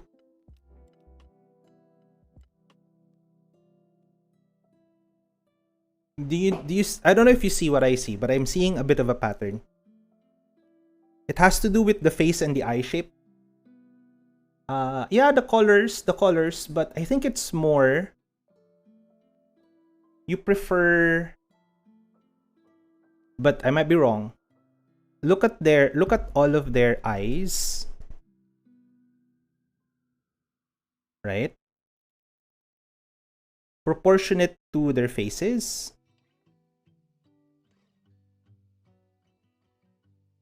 Maybe pink is not the best color for highlighting this. Hold on, let me use a different color. Let's use maybe a thicker color, a thicker brush. Use like a blue. Look at the eyes.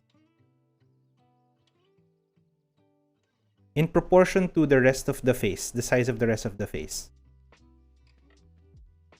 Right? Right. And then, apart from that, look at each of the faces. Yoimiya is kind of an outlier, and you're right in pointing out Yoimiya is a little bit of an outlier, but I also see it in Yoimiya. Look at how the shapes of the faces and the hair too, actually, if you look at it. The shape of the hair in the face is let me remove the highlights again. Shape of the hair in the face is kind of round, right? Very round, and yeah, they have soft features, and so maybe you like characters that look what's a good term for that? Comfy, I guess. Like that, they have that comfy aesthetic going on for them. Do we have other characters, chat, that we could include here so we could test if our model is correct? That Miku probably doesn't know. Can anyone in chat suggest? Because I don't know a lot of characters that fall under this. Do you have other characters that you think might fall here?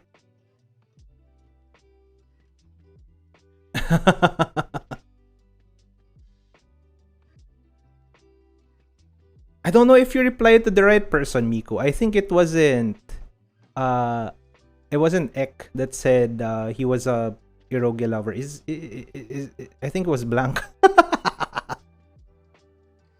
Oh no. He's digging. He's digging.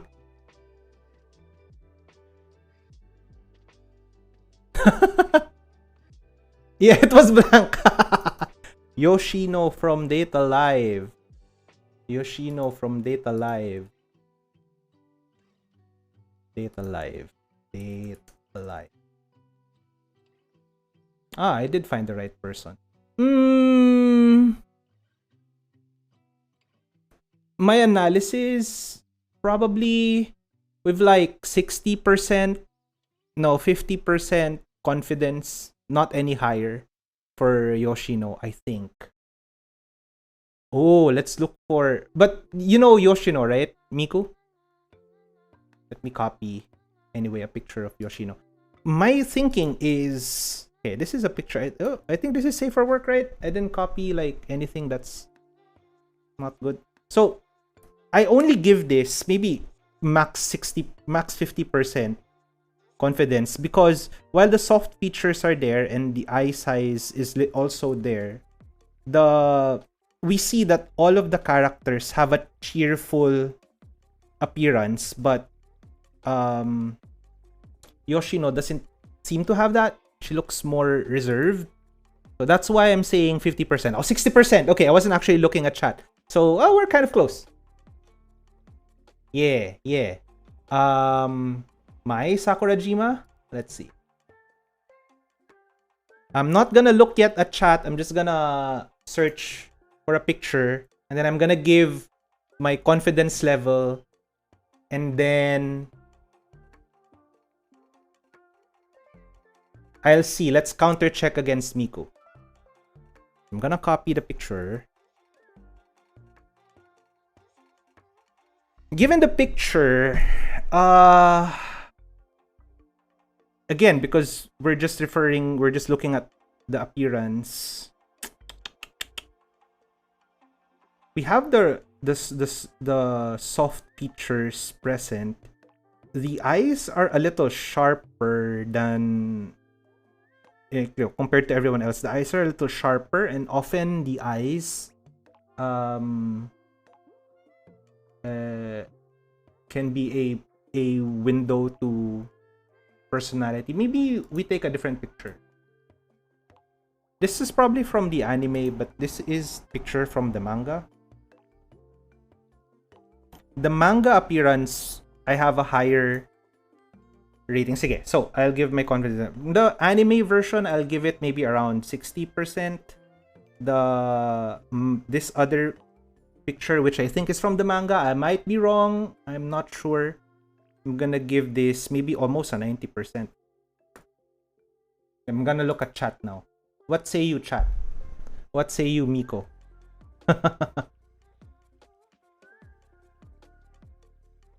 40% on my. I was kind of off. Okay, I'm kind of off. I see. Okay. Futaba. Also, where's Futaba from? From Persona? Oh, wait, let me look for a more. I guess this is fine. This should be fine. We won't get banned for showing shoulders, right? It's just shoulders, literally just shoulders. So, interestingly, none of the training data had glasses. Glasses are also strong indicators, so I'm not sure. But given the appearance, and I'll give this maybe a strong 80 to 90 as well. What say you, Miku? Futaba from Body Girl. Okay. Sorry. But how about this one? The one that we just found. Just from appearances alone. 0%. Cool. I see. We'll feed this to training data. So probably I wonder if it's the glasses then. Your type is quite complex. But I think we're seeing it, but it's kind of complex. You're very... Let me just say, are you picky also? I think you're kind of picky.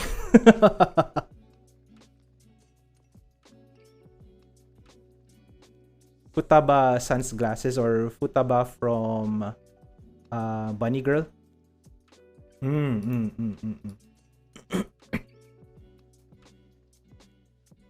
I don't think this will...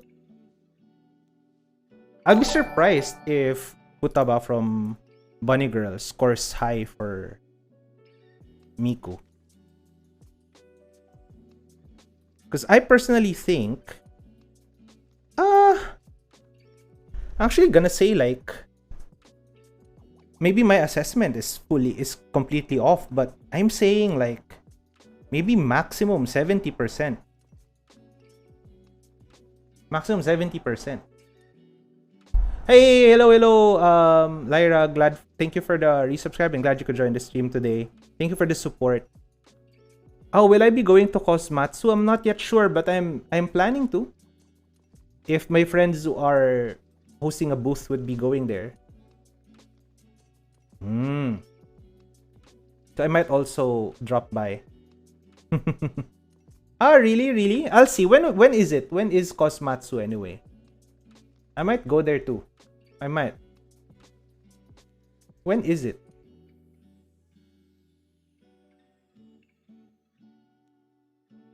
December 28th to 30th. Oh, it's too close to the end of the year. If I can find time, I might. Problem is, I'll be away on the 30th, and I don't know. So I'll be away for Christmas, and I'll also be away for New Year. And I don't know if I will be back in between. If I would be, then I'll try to go. Okay? 90% on Futaba. Wow, okay. My assessment is quite off. See, there are times also in AI where because we might actually need to add another dimension. We might need to add another dimension, Miku. It's probably not just the appearances. There's probably something else that you're using to assess. We might need another dimension because now I think we're overfitting. I think if I recall the definitions correctly, we're almost overfitting now. Overfitting is when, say for example, if we have, like for example, this is our data, let's say.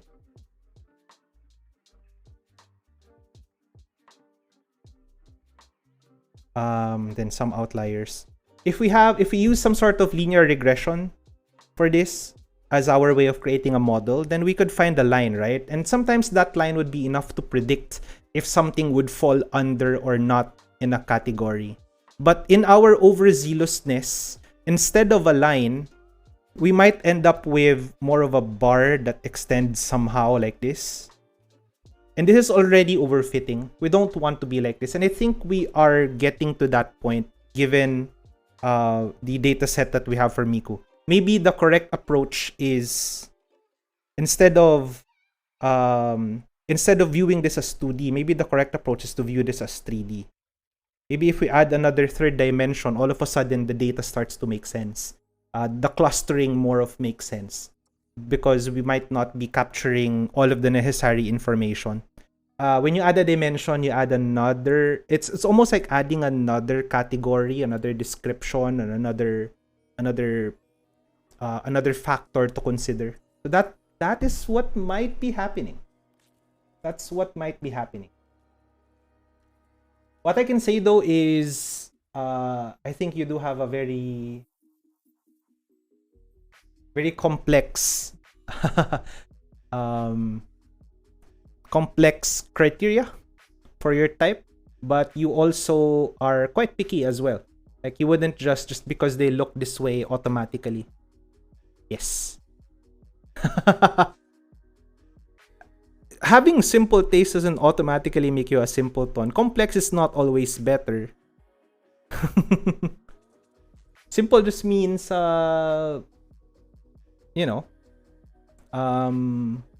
maybe from the dimensions we're looking at, it's simpler.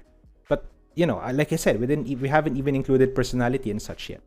And complex also makes it hard to find waifus. I mean, that is true.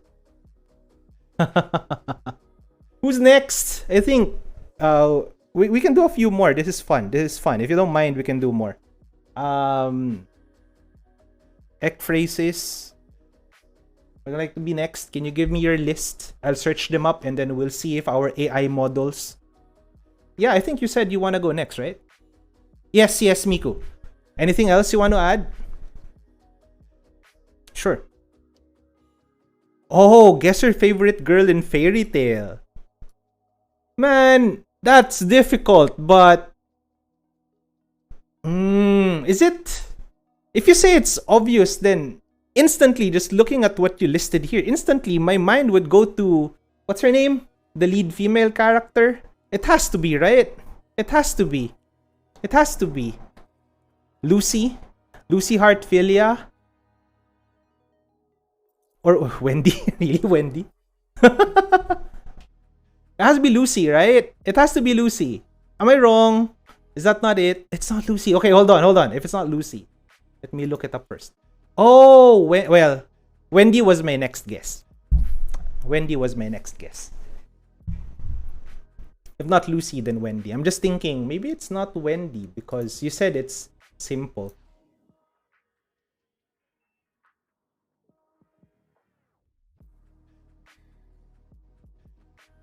Yeah, I did. I remembered correctly. This is Wendy. Yeah. So since you mentioned it's easy, I immediately thought, oh, it's probably Lucy, but Wendy was my second guess. But see, this is where the complexity also lies. No, looking at Wendy instantly reminds me of what's her name in Genshin? Damn it. This is the problem when you're thinking of too many things. Reminds me instantly of Keqing from Genshin, but you didn't list Keqing. What say you about Keqing then, Miku?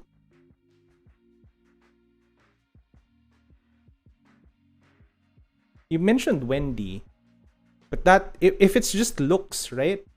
One would think instantly Keqing, but you didn't mention Keqing. See? That kind of proves my point that there is another dimension at play here. You just can't help to also include some intangibles as well that we can't just see right out of the box from the pictures. When you say Keqing looks like she'll stab you. Yeah. Oh, really? If her personality is included. Oh! Ooh. Ooh. We might not therefore need just one dimension. We might need more.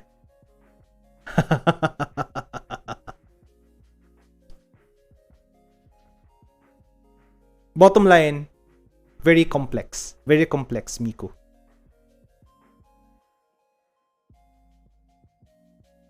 Shall we go to Ekphrasis' list now? Where's your list? You don't have a list yet.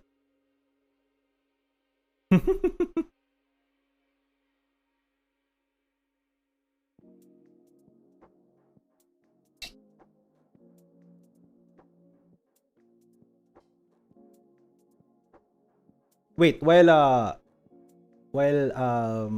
Ekphrasis is still compiling his list. Oh, there it is. It's just my chat was kind of slow. Yeah, just put it here. Oh. Why do I already kind of see?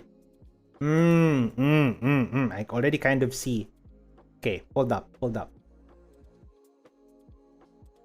Yeah, see, Eresh but not Ishtar, then there's already a personality included. Yeah. Hutao, Mona. Okay.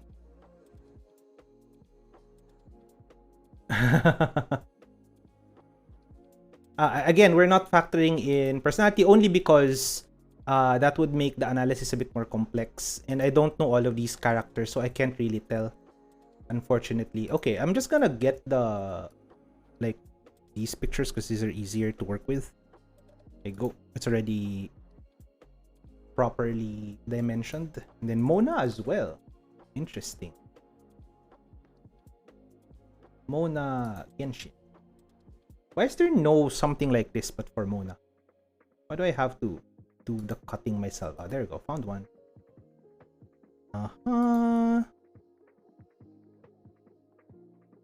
And then what else did you mention? Oh my god, it scrolled up too fast. I should copy paste another text file because I cannot keep up. Eresh Kigal? Whoa, I don't know this person.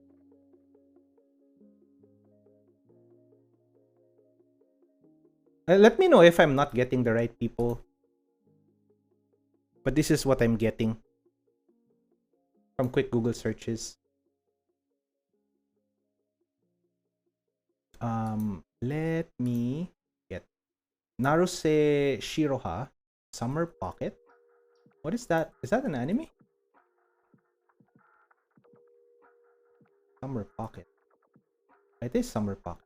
Okay. Oh.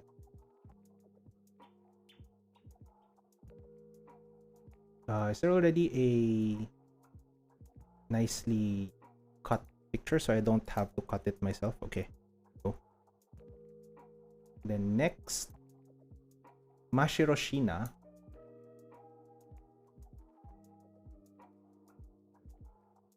This is from where? Ah, this is...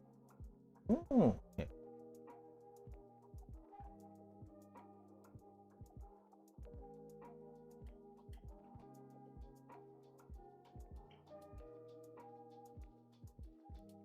This one.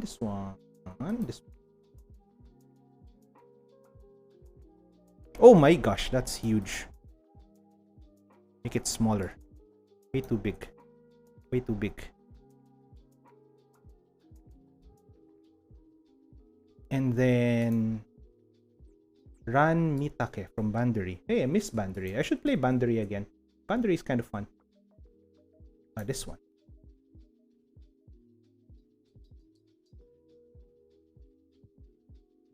Whoa, this is kind of diverse, dude.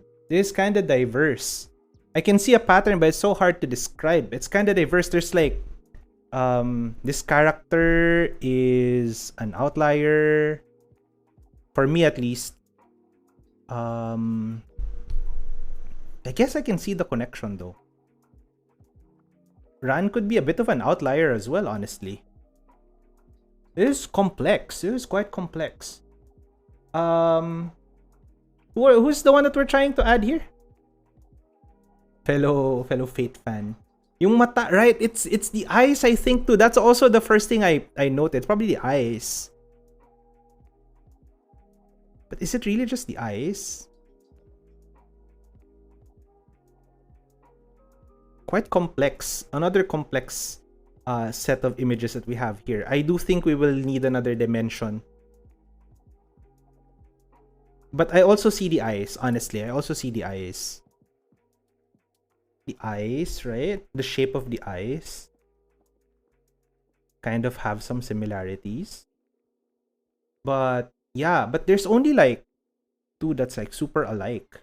And then we have these three. Almost. And then this is kind of an outlier there. Hello, hello. Hello, hello, Paul. Trying to identify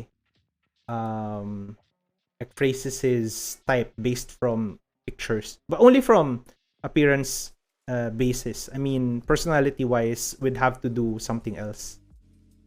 Reina, wait. This is still for phrases, right? I'm gonna use this to see if my understanding of the model is correct. Oh yeah, of course. Sorry, I already forgot the name. Okay,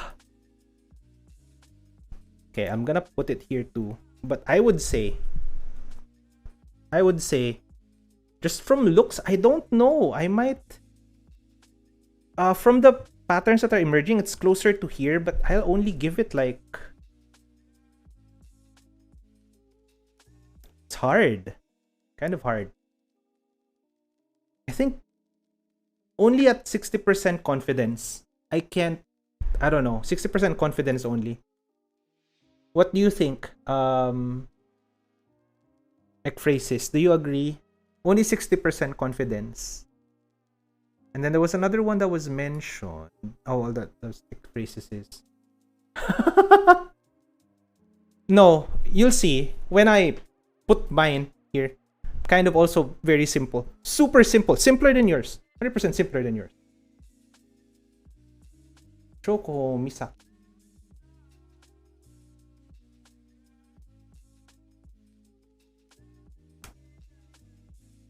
Oh, okay. Is this the correct one from Railgun? From Railgun, right? From Railgun. Okay. Might be a bit off here. But I would say 80%. 80%. What say you, ekphrasis? Swire from Arc Knights. I'm gonna also pull up Swire.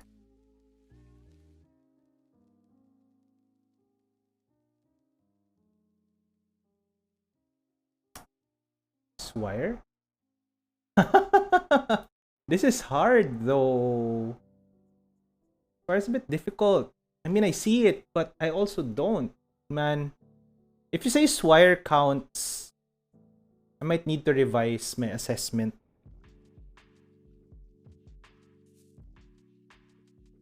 Because for me, 70%?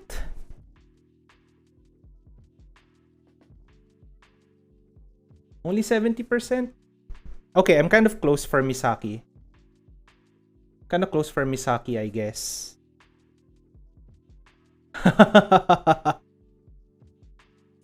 I have a feeling there is another dimension here that we're not also seeing, but... Or maybe, maybe there are clusters. Like, there's probably like 2 clusters forming right now. So you have this. That's one cluster. And then we also have this second cluster over here. And then we have this as a third cluster almost. This, but I might... I don't know if I include this. I don't know. Something like that. There are clusters forming.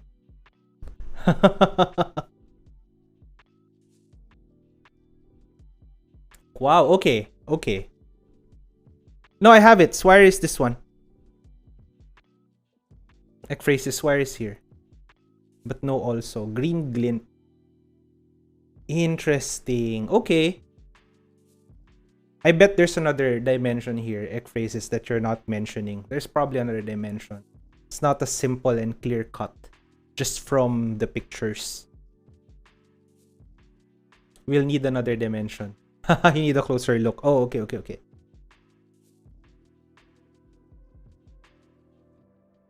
It's nice we get to recommend other waifus and husbandos for each other. Sorry, 7. Hey, got it right. 70% confidence. Hey. By the way, the numbers that I'm using, the confidence levels, it's more of like my model's assessment of you. So when I say 70%, that means I'm 70% sure. I'm not saying she'll fit 70% of your aesthetic. That's a totally different conversation. I'm just 70% sure. That's what I meant. Okay?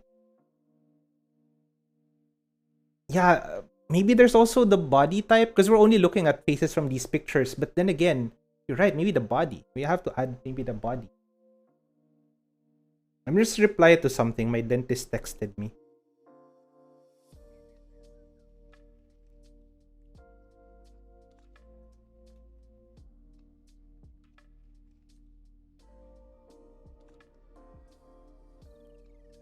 Or there could be outliers, yeah.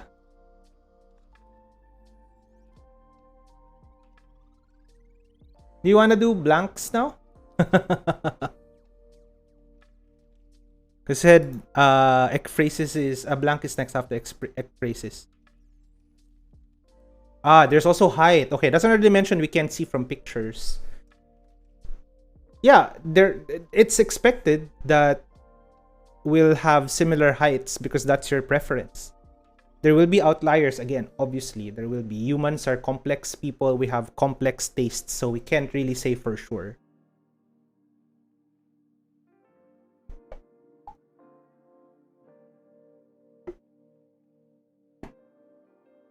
It's the eyes. Okay, it's the eyes. I see. Multi-layered pun. Well, I'm gonna reply to something else. Give me like a small bit.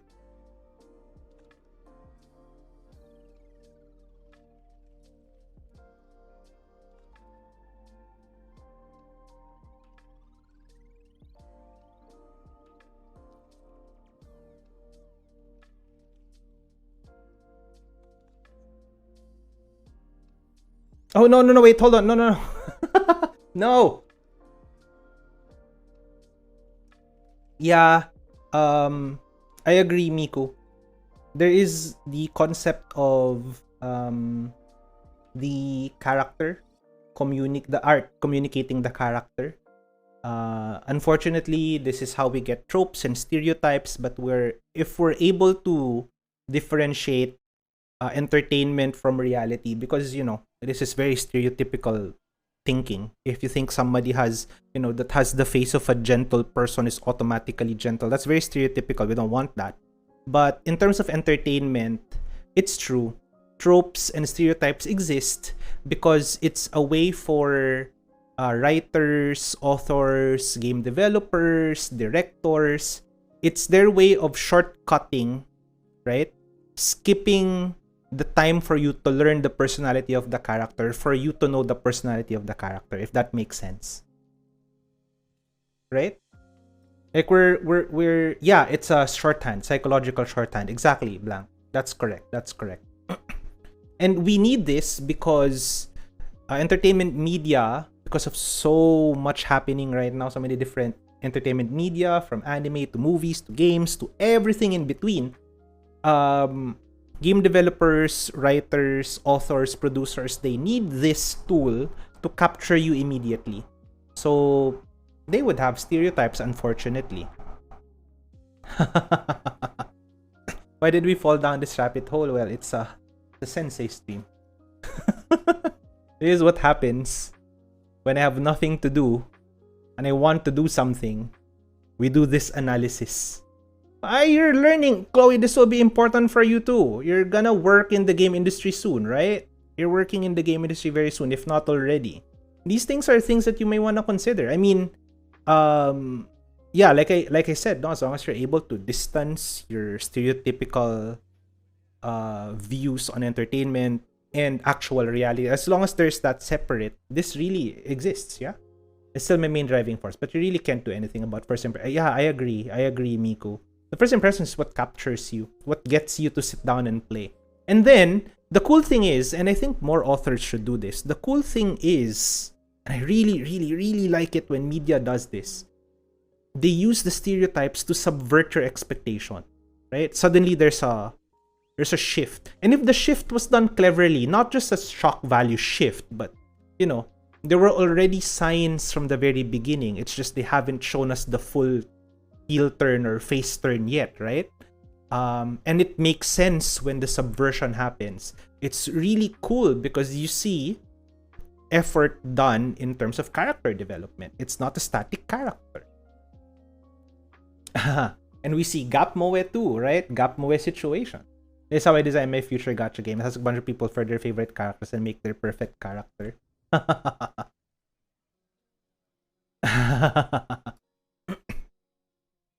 Ayaka, for example, in my case, when I first saw Ayaka, I wasn't like the most interested because like not a big fan of the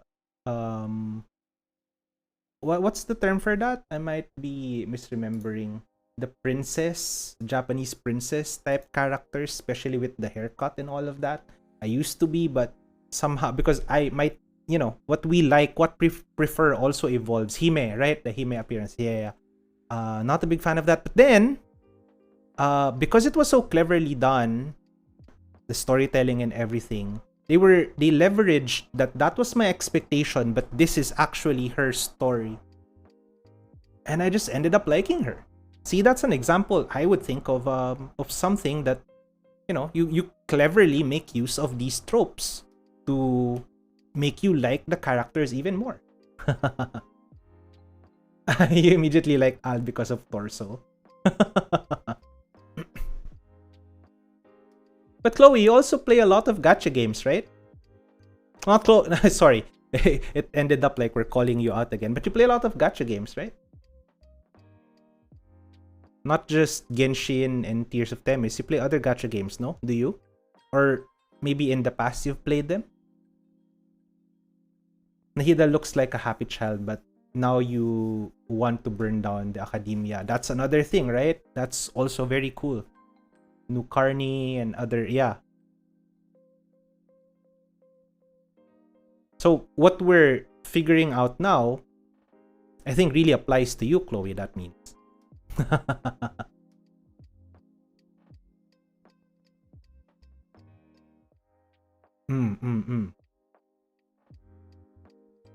Shall we try blanks? Blank, do you have a list? I want to submit a list and we figure out. If not, I could also, because, it's unfair. I ask you to share yours. I might as well share mine too. But Blank, if you want to go first, go first. Give me your list. While I also, maybe I'll make my list. You ready? Okay. Put the list in chat. I'll also ready mine. Because, yeah.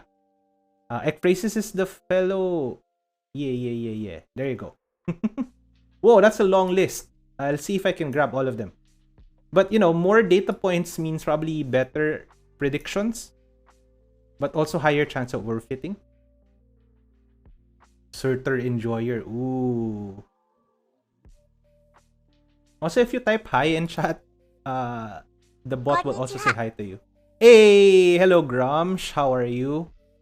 We're determining waifus or husbandos or both preferences of people in chat by looking at characters they prefer. And then we'll develop a model similar to how an AI would do it, but manually. And then we will suggest other waifus and husbandos and see if our prediction is correct. Ain't it fun? It's fun. Okay, let me make a new folder for Blank. And we're also learning about AI. This is how AI, super simplified, of course, but this is how AI learns and makes models. I didn't expect that we will also end up discussing dimensions and dimensionality of data, but that's also important because, again, if we're just dealing with limited dimensions, we're not capturing everything about the data that will allow us to decide, right?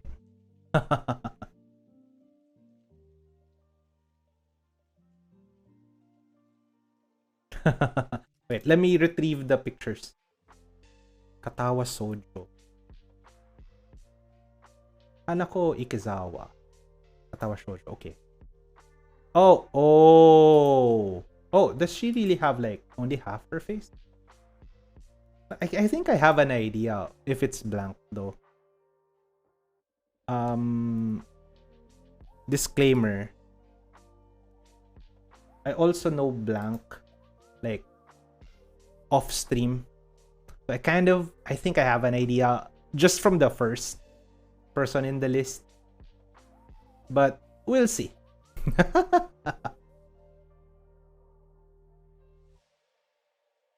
Tai Takemi from Megami. Oh.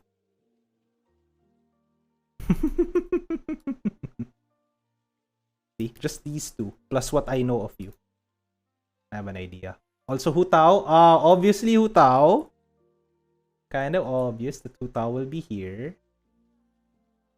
Honestly, kind of obvious.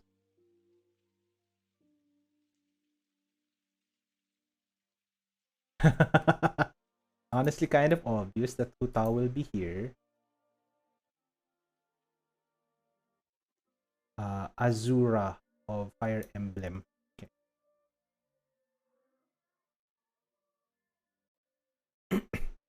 I have to indicate. Oh, wait, hold on. Azura, though, kind of an outlier too from what I would consider. But then again, I have a feeling Azura was listed here. Maybe not just for aesthetics. Bin Tosaka, of course. Of course. Oh my god. Should I turn off my safe search filters? This is not right. Let's pick a more neutral picture because I'm gonna just cut the face. Just the face. And scale. Too big.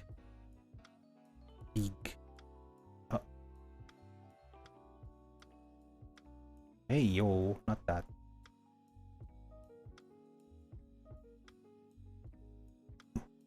Hey yo, okay. I can already sort of see.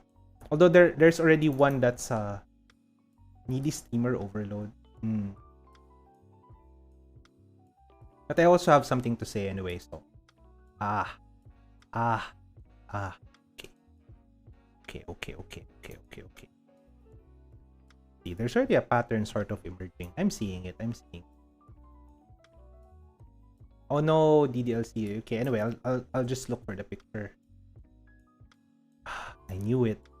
This is the person you're referring to.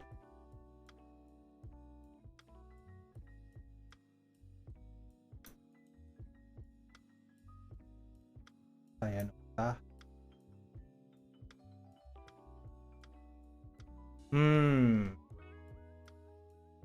can see why though. Alright. I can see why. Okay. I'm gonna start overlapping because there's quite a lot. That's fine. Maybe cut the side of this so that I don't really need this side too much. That should be sufficient here. And then who else? I have two more. Blue Poison from Arknight. And Surtur from Arknights as well.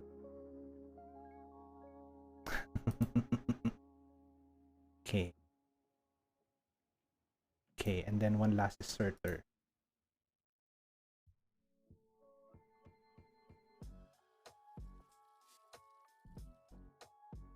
Surtur is interesting, but okay. Which picture can I use? Oh, these are fan arts. I don't want to use fan art. Not as much. I guess I can just grab the official art. Crop. Because it's huge. Yep. Big.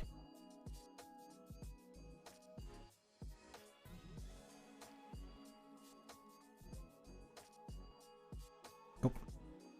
Actually. That should be fine. Okay.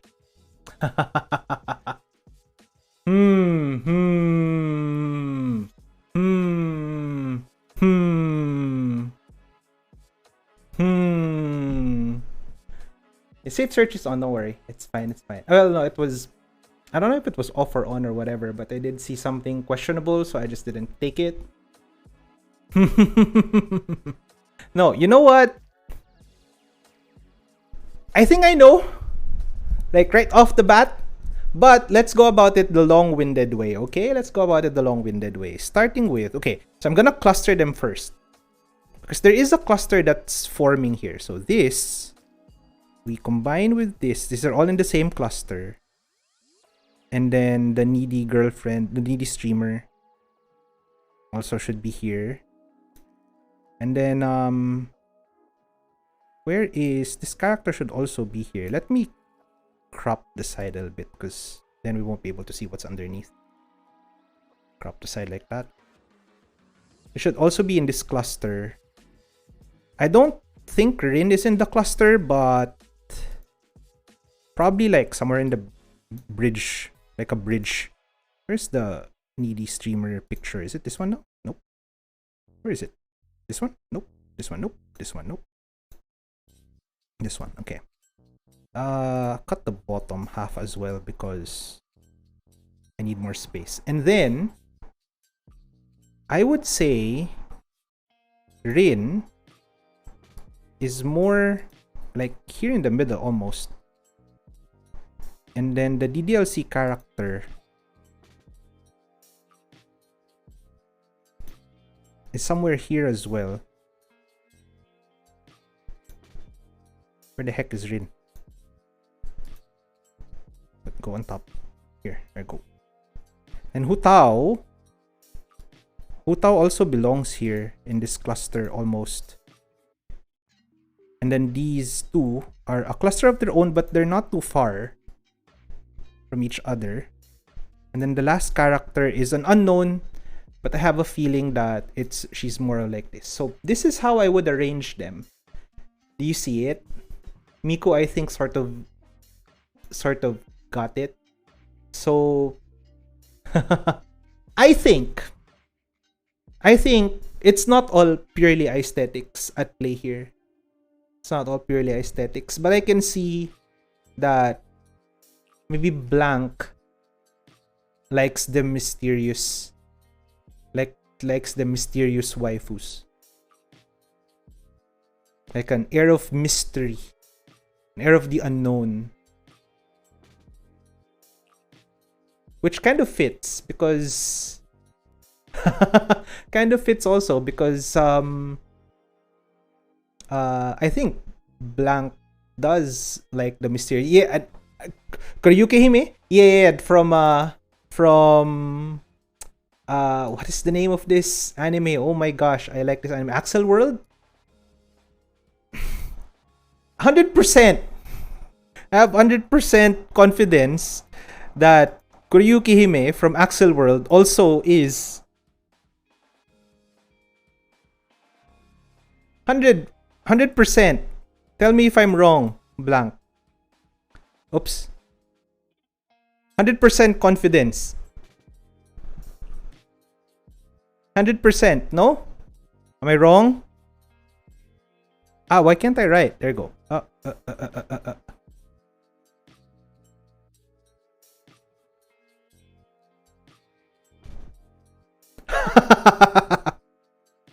100%?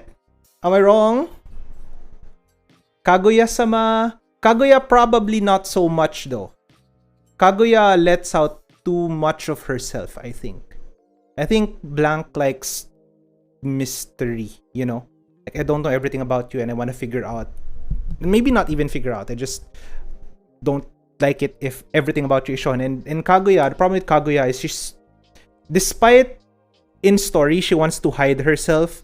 From an observer's point of view, she wears her, you know, she wears her emotions on her sleeve.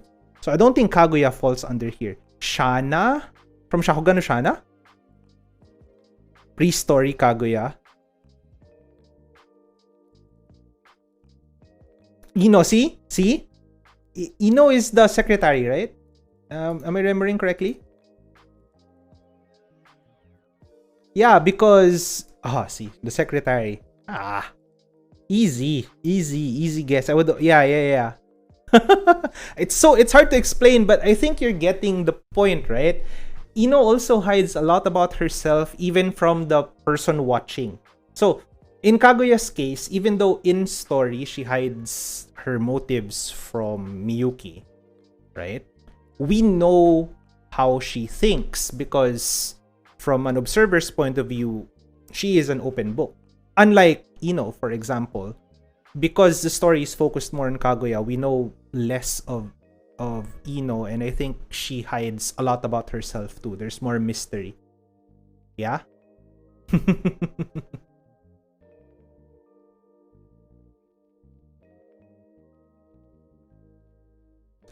I'm trying to think if there are more mysterious characters that I also know from other anime. Yeah, there's also the, of course. And again, we're now that you mention it, Miko, we're also going back to the idea of character appearances. Sora Osaka?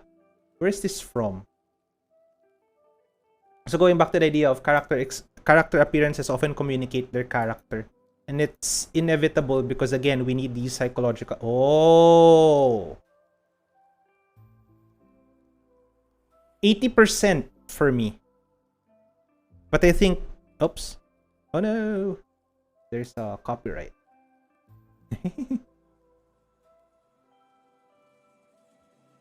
80%. 80%. I'd say 80%. Oops, why do I keep using the move tool? 80%. Hoshiori. Of Hoshiori. You may be right. That's where this is from. Okay. Blank, what say you? 80% for Sora Osaka. 80% for me. My confidence level. So it's still pretty high. Still pretty high, but not like, I'm not 100% sure, unlike, say, Koryuki-me. Who else is like this? Who else is like this in different anime? Like, my gosh, why am I forgetting my other animes with mysterious characters? But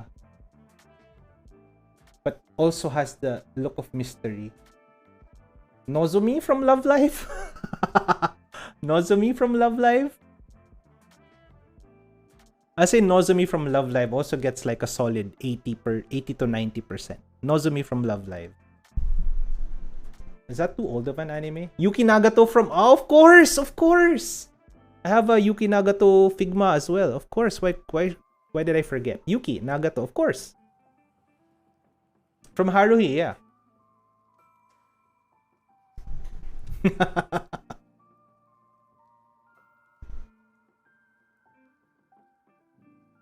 See, Chloe, you're not the only one with a simple quote-unquote taste. Blank also has a simple quote-unquote taste. And in a sense, you know, simple taste like this could also, not 100%, not always, of course, but it could also be an evidence that maybe your preference have sort of matured already and you know which tropes appeal to you. Not saying that those who have more complex tastes don't have this as well. Like I said, it's not always the case, but you know sometimes how your taste would grow to a point where you already know just from appearances. Because again, the idea of character appearance being like a stereotype of their personality in media, in entertainment, again, please don't take what I'm saying the wrong way. Yeah. So you just know what you like. And I think, looking at the characters that we're listing or showing on screen, I think you know the characters that you like.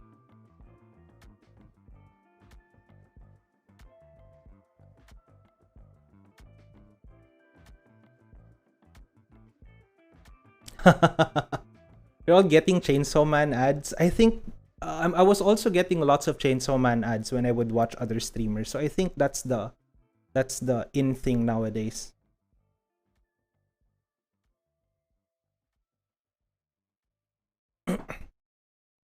Should we do mine? Mine would be even simpler. Even simpler, I think.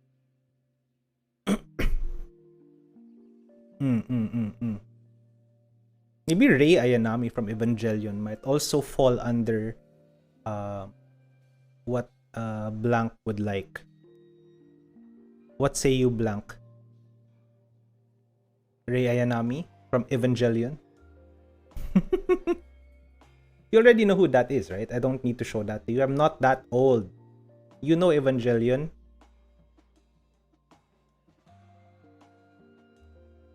Aesthetic, yes. Or another one. Do you know? Let me see. Let me pull up the title. I might be remembering wrong. It's not this. No, it's not this. What's the title of that?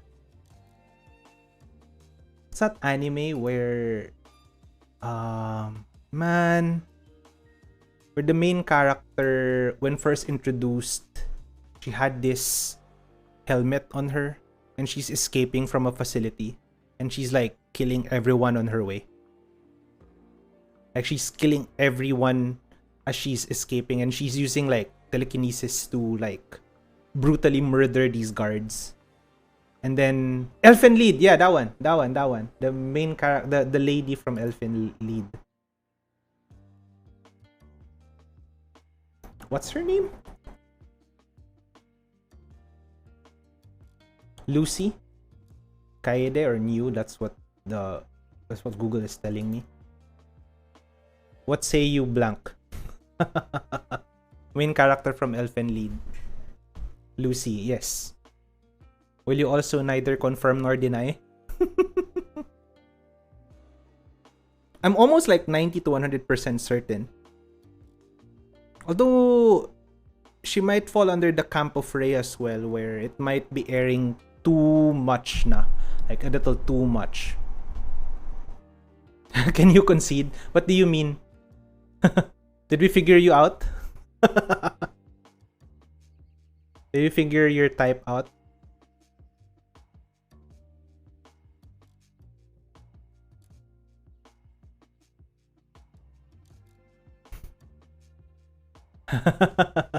Two players denied surrender vote, continuing the game. Oh no. Yeah, okay. And again, having a basic taste doesn't necessarily mean that you're simple. It's just maybe you've refined it, right? Sensei calls out his chat. Even I'm aware. Yeah. That's another thing, right? Like if you're aware of your tastes, then what we're doing is kind of moot. You already knew.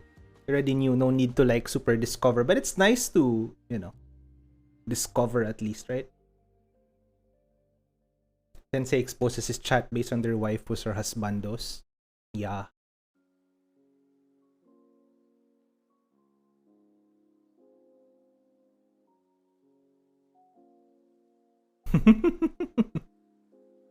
Wait, I'll replace it temporarily. Because why not, right?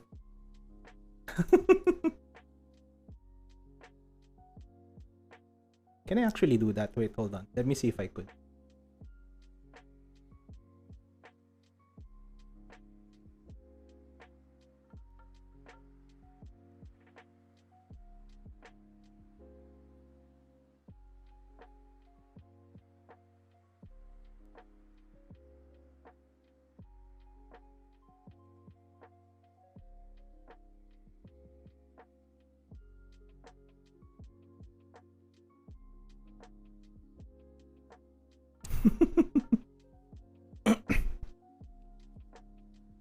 There's no losing, only I lost. No.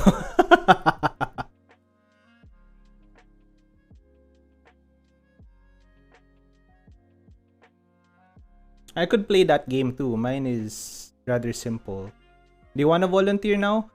Can I take a very quick, like 5-minute break? I just need to bio break and refill my hydrates. But Panda, ready your list when I get back. List it here. I'll copy paste it and then I'll search for the pictures.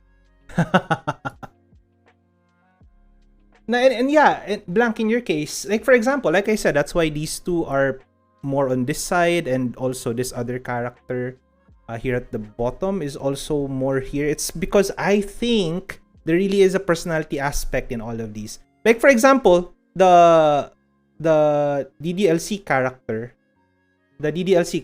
I would not have classified her just based from some of the photos I see online. I would not classify her as one of your types, but because I know the context, I instantly knew, right? So it also has something to do with personality, definitely.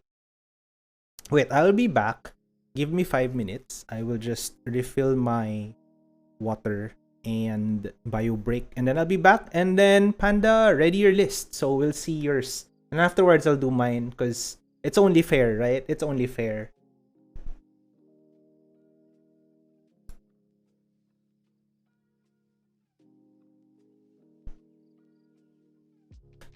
Wait up. Give me a second.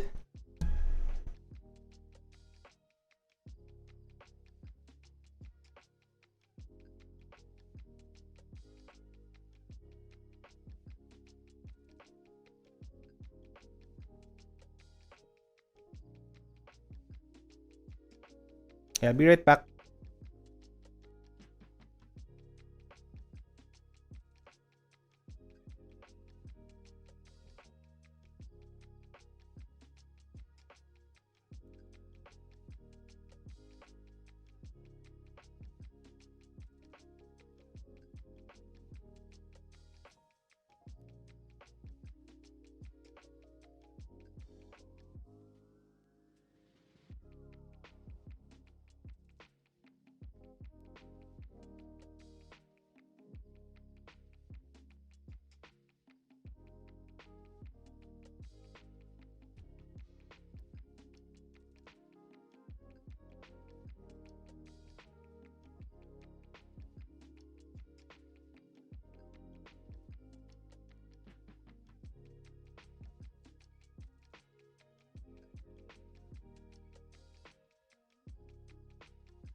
Okay, I have returned.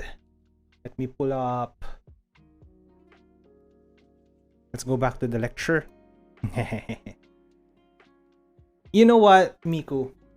Your assessment, I think, is the same as mine. Your assessment is the same as mine.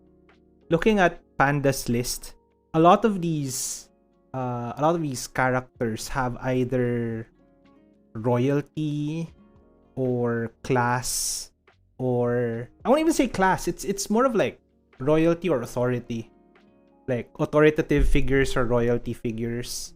Tifa definitely is sort of an outlier, but I have a feeling Tifa was included here because of personality. I remember she could be a little bit authoritative in the games. If I remember correctly, I haven't really honestly played Final Fantasy, but Tifa blue dress. Oh, if we use that, because I know what you're referring to. If we use that, then 100% we now know what. I mean, yeah. It is really not just class, more of royalty even. Yeah. I saw Tifa blue dress. Actually, can I show that? I guess I could. It's not a problem, right? Oopsie. Move the rest on the sides because we just need the. Oh, yeah. Zooming in. Oopsie. Yep, position it properly. And scale.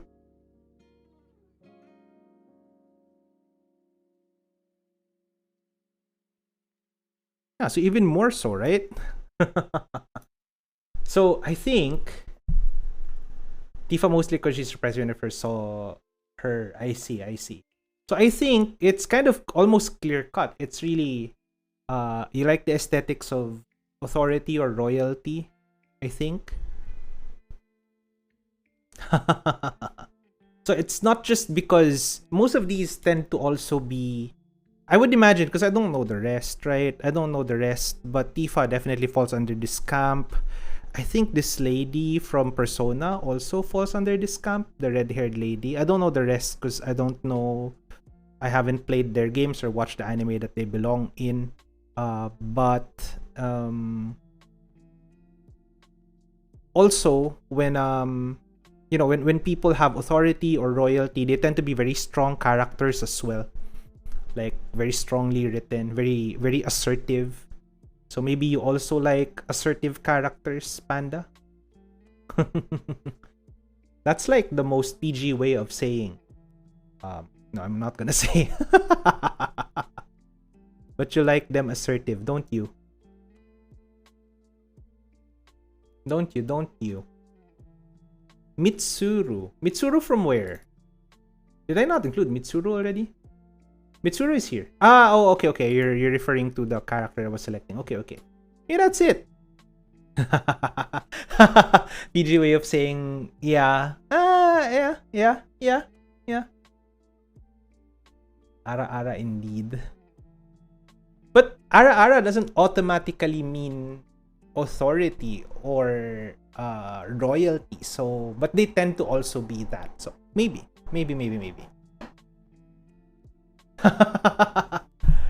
Panda would probably pay to get stepped on in cons. I see.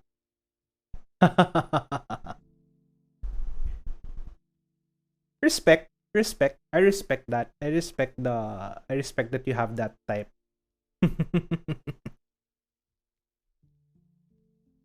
Hood from Azure Lane?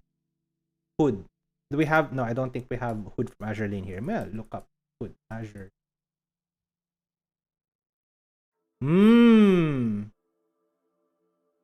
Could be. Wait, is there a nice photo of Hood? Can't find one. All of these are fan art. Probably. Which one of these is official art? The only one I see is the full body, but that should work. Yeah, what say you, Panda?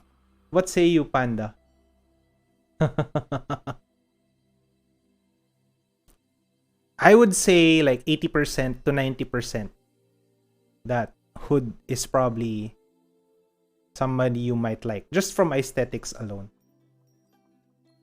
Yeah, story time, okay. When my friends saw Gwen in League, they'd be like, "Hey Panda, that's your champion." Right? Yeah. Gwen from League. You're right. Gwen from League of Legends. Of course, of course. I'm surprised Camille isn't also in that list. Camille from League. Maybe Camille League of Legends. I'm probably not so much. Maybe only like 60% for Camille. Maybe just 60% on Camille. Maybe not Camille. More, yeah, it's really more more Gwen. You might like, there's this VTuber. What's her name? Oh my gosh, I forgot her name. Do you know the VTuber I'm referring to is the very Hime VTuber. Not Hime, not that Hime. From Niji Sanji, I think.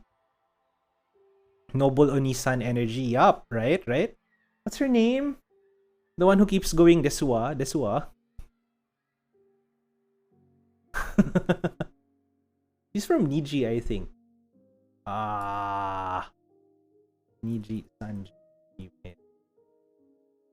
JP VTubers. What's her name? My gosh. How did I forget? Or is she from Niji? Maybe she's not from Niji. Maybe I just thought it was from Niji, but she's not from Niji. Do you know what I'm referring to? The very no, not Pomu.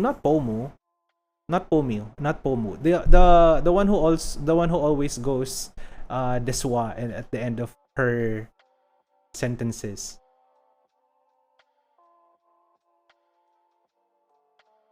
Which one is this? There we go. I found her. Oh yeah, that's why I don't remember her name. Her name is super long. Hyakuman Tenbara Salome or Salome. She's from Niji, right? Yeah, Niji Sanji.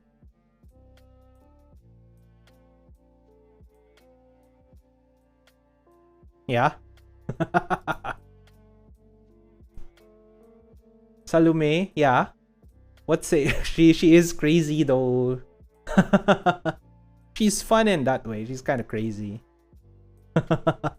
What say you, Panda? I will say 90% on Salome. 90% on Salome. Although Salome might also be in my list only because of her aesthetics though. Panda, what do you think? I say 90%. 90% confidence.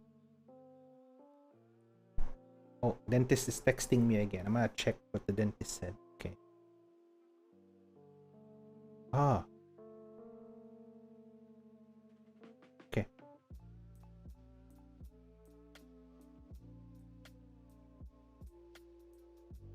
Okay. Okay. Okay.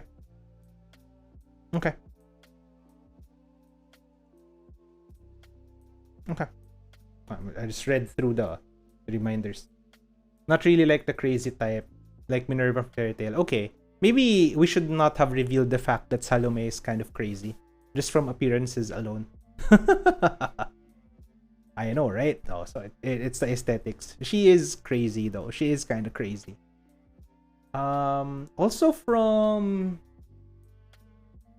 What is this other anime I'm remembering? From Sakura Wars.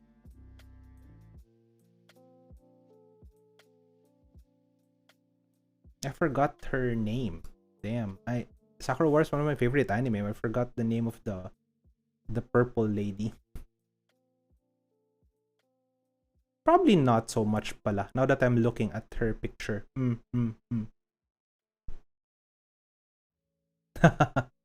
Ori from Under Night. If Gapmo exists, there should be Gap Crazy.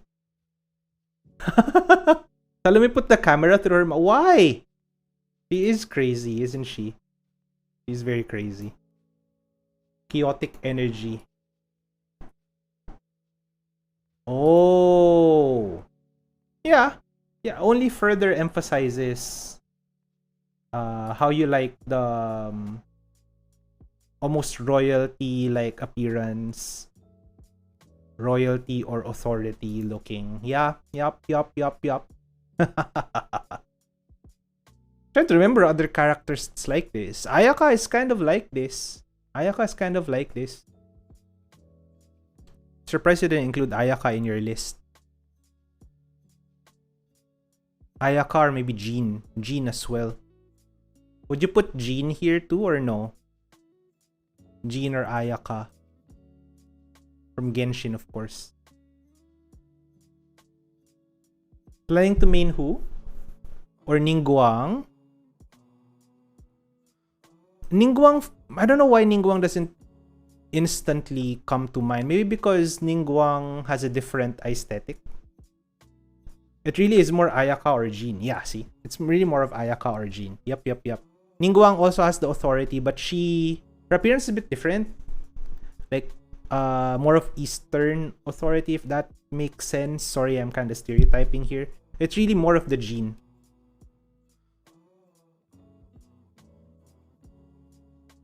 So it is Jean. Okay. Hey, not super. I mean, it's still complex, but like, at least I think you sort of know your type. Not bad. Should I make mine as well? Mine would be super simple. Why do we even need to think? You probably already know as well.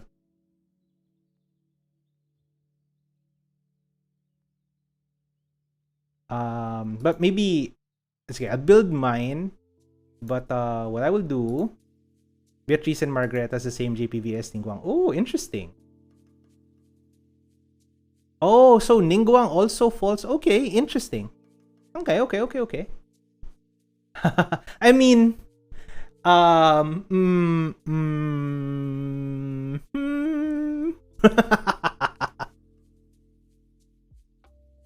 if I include a picture of Nyakasen in the center, that would be like, that's it, right? But it will be a disservice to everyone else sharing their list. So I'll share mine too. Let me try to think of them first. Now that you mentioned Nyakasen, I don't want to put anyone else anymore then. I have Genshin open. I don't want to be... I'm gonna minimize Genshin so I don't think of all Genshin characters. Definitely, if I have to put a Genshin character... But Genshin... The one that I like from Genshin would be kind of an outlier. I feel like she would be an outlier. Aesthetics-wise, right? That's pretty obvious, right? That she would make it to the list. But let me think of others from other franchises too. I really... So... Can I put Love Live here? Can I put Love Live here? That's just... Nah, probably not Love. Do I put Love Live? Probably not Love Live.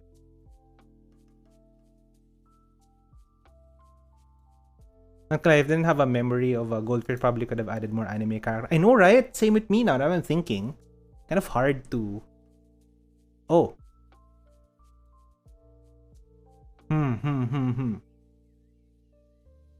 I should check my anime list.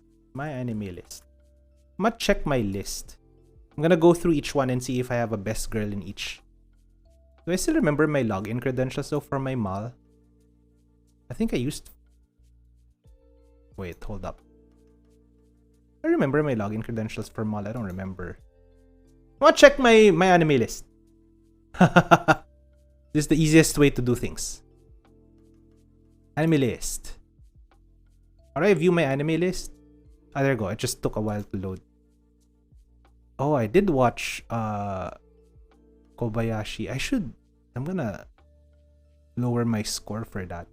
Dot hack. Do I have a best girl from dot hack? Dot hack. Nah, probably not from dot hack.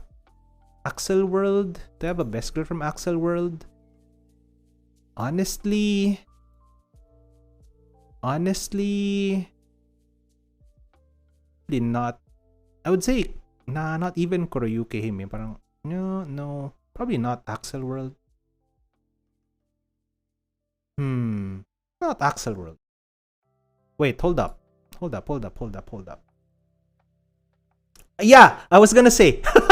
Sorry. Yeah, I was gonna say. I also forgot her name. I'm looking her up right now. The one who gave the main character jetpack, right? The one who gave her jetpack. I forgot her name. Kurosaki Fuko. Yeah. I mean, if I had to pick one, but I liked Axel World for the story and the music. Oh, Air Gear. I don't know if any of you even know Air Gear. Air Gear, I kind of know. Wait, hold up. I'm gonna see if there's a Air Gear. Air Gear could be kind of a risky search, so but I definitely like Swallow Simka. Or Simka. Go. Add Simka to the list. Don't know if you know Air Gear. Air Gear is super good. It's just that they didn't complete the anime. I wish they did. They only had like the first 100 chapters or so turned into the anime, plus some OVAs. Super good anime, but the music is so good too. It doesn't have, I mean, it has its faults, but I did rank it high in my anime list. Super good anime for me. Alien 9 I watched, but there's no best girl in Alien 9. At least for me. Angel Beat, same. BTX, I don't remember the characters enough in BTX. Baka to Testo Shokanju. No, not really. Beyblade. Beyblade in my list. Bakutan Shoot Beyblade, the very first one. Bakutan Shoot Beyblade 2002. Bakuto Sengen Daigander. Oh no, I'm exposing my anime. No, these are just all of the anime I watch, not necessarily what I like. They're not even sorted by score. What are these sorted by? Just number? I don't understand. Anyway, I forgot what they're sorted. Bento. I do like someone from Bento. Do I still like this character? Nah. So much. Ayame Shaga or Sen Yarizui. Probably not from Bento. Boku no Hero Academia. I do have a best girl from here, but let me just confirm if that's still the case. It's been a while since I last watched Daigander. I'm not the only one who watched Daigander. Dai Ganda. O eyo mo na na na ta ta ta ta da da da da da da da da da da. Bakugo. From My Hero has a lot of characters already.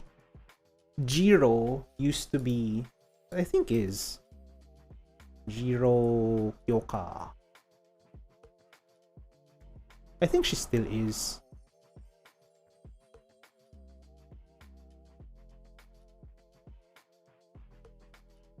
Oh my gosh, that's huge. Let me crop. Why are you so huge?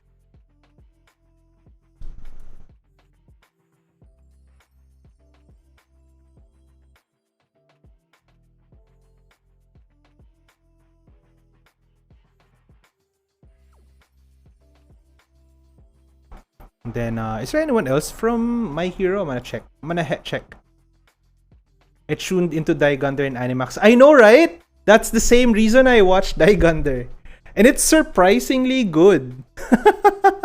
It's surprisingly good. Like, it's for a shonen aimed at really young children. Hinata from Naruto? No, hold up. We'll get to Naruto. You'd think it's Hinata, but no. And anybody else from My Hero? Trying to remember if there's anyone else from My Hero. There's so many characters from My Hero. When I remember, I'll include. Batum. Oh, Batum. Batum not so much. 5 centimeters per second. Bungo Stray Dogs. Anyone from Bungo Stray Dogs? Honestly though, from Bungo Stray Dogs, that's the what's his name? Wait. Is there anyone from Bungo Stray Dogs? Ranpo Edogawa.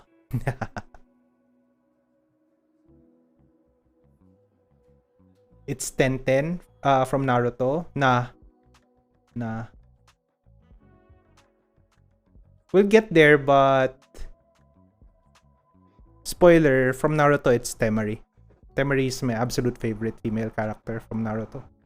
I'll put her in the list now. Temari.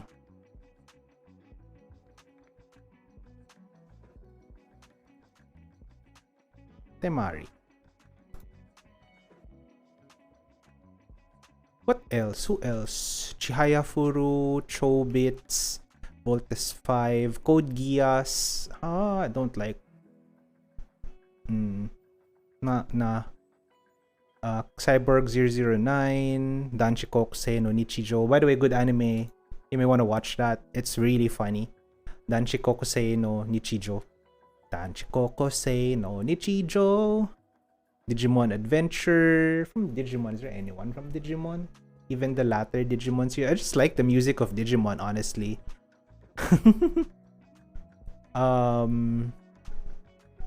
Digimon Frontier. Is there anyone from Frontier? I didn't quite super like the characters from Frontier. I just like the story of Frontier. Durarara. Did they not used to have... I have a best boy from Durarara. Oi, load. I want to remember their names. My anime list. Please load. What's the name of the... What's the name of the guy from Durarara? The information broker. Is that him? Durarara character.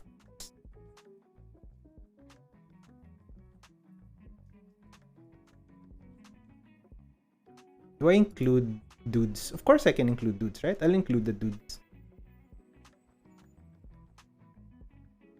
Though the dudes might be outliers, because I might have a different preference for dudes.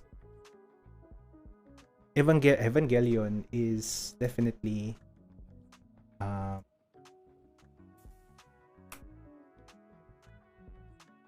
this lady.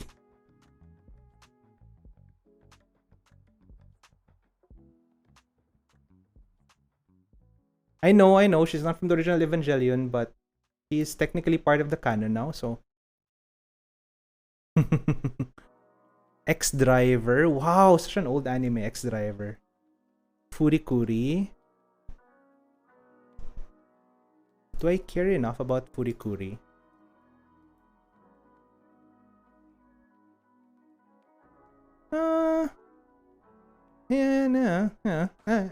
Free. FMA. FMA, there is one from FMA. Why is... Okay, my anime list is failing. I'm just gonna look. FMA. What's her name? Oh my gosh. One of Greed's... Or not Greed's, the other Greed. One of his... Like... Henchmen.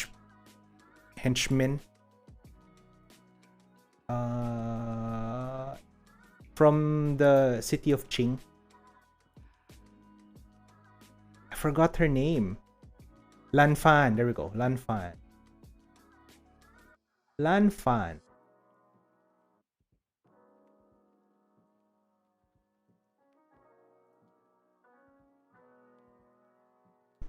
Is there a pattern forming? I'm not sure if there's a pattern forming. What's Ged Senki? Did I watch this? Why is it here? Why did I put this here? Crush Gear! Get Backers. Is there anyone from Get Backers? I just like Banmido.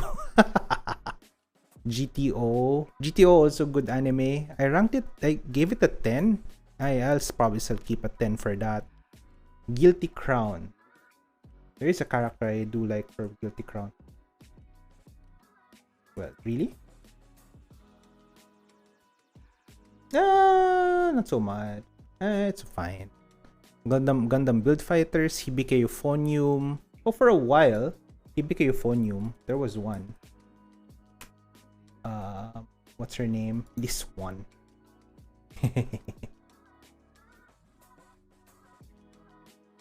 Ah, why are you so huge? Can you not be so huge?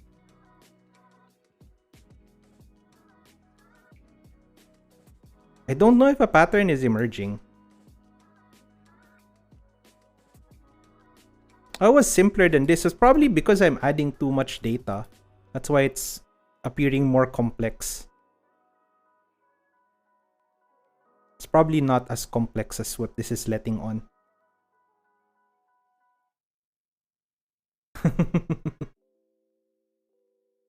It's a, yeah. You like the trumpet girl? Wait, which one is the trumpet girl? She is trumpet girl.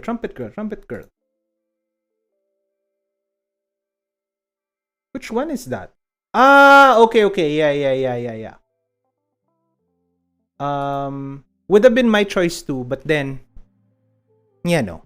This lady showed up and I'm like, nah. I know who my best girl is here. Maybe I'm adding other characters here because of their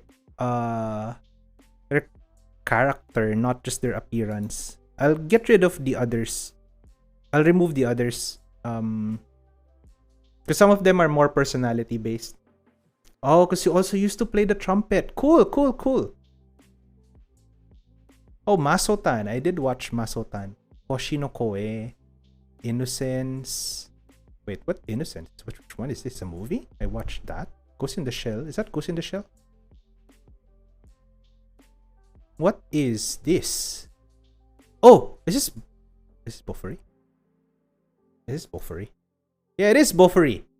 Itai no wa iya nanode bagyo ryoku ni kyokufuri shitai ni omoimasu. Bofuri. Anyone watch Bofuri? Bofuri is such a fun anime. I don't know if I have a best girl in Bofuri.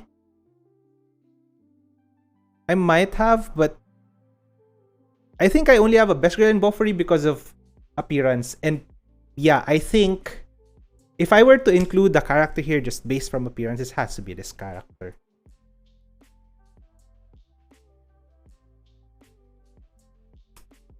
I did not want the age. I just want the appearance.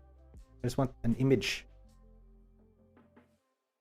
Again, she's only here because of looks. Personality-wise, I don't know if I'm being honest, if there would be one from Bofuri. Maybe the main character, but let me see. What else do I have in my list? Jigoku Shoujo, K-On. Is there anyone that stand out here? Only Mio, I guess, but eh. Kaguya-sama, Kaichua Maid-sama, Katana Gatari. What's Katana Gatari? This is the one where the main character is collecting like weapons. I think that was what that was. Nausicaa, Kimetsu no Yaiba. Anyone from Kimetsu no Yaiba? Bofuri could be a case study on why you should balance tanks properly in games. Bofuri.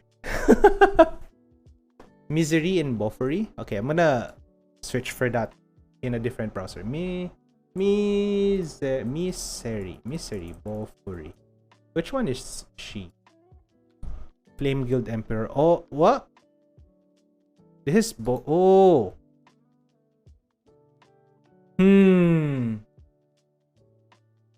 Shinobu from KNY. What's wait, Shinobu? Kimetsu no Yaiba Shinobu. No, it's not Shinobu. Is it not Shinobu? Damn it, I think it is Shinobu. It probably is Shinobu. Hold up, hold up, hold up. Have to leave now, gonna go home. Alright, take care, take care. I'll pull definitely. I'll let you know what I get from the 10 pull. But I will definitely pull. Let me just complete this list. Is it really Shinobu though? Oh my gosh. Am I predictable? I think you can see why I pick certain characters. Yeah, it's probably Shinobu, no? Anyone else? Why don't I remember anyone like really standing out from... Yeah, Shinobu, you're probably right. You're probably right. You're probably right. It's Shinobu from Demon Slayer.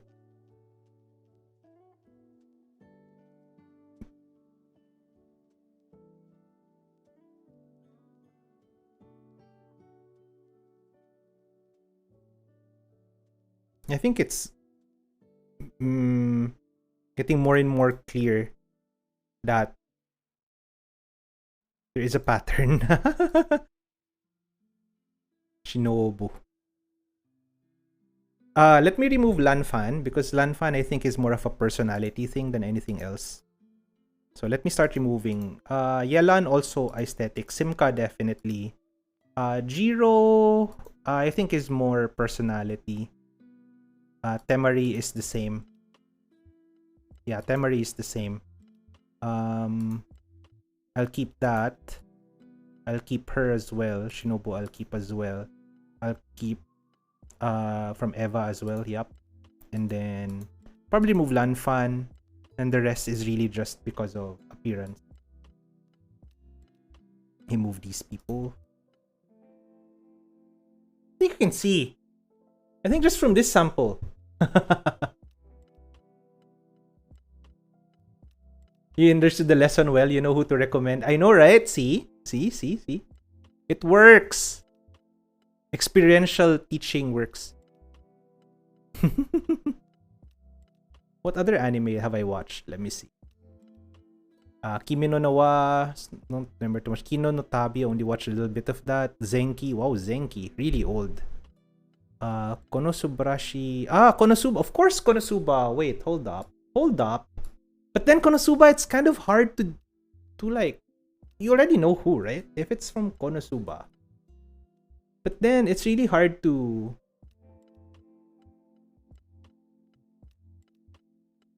Yeah. It's Megumin. Megumin from Konosuba. But that's more of a personality thing. Well, she is kind of cute too. Ghost in a Shell. What is this? Why did I put this in my list? Eh? Did I watch this? Okay.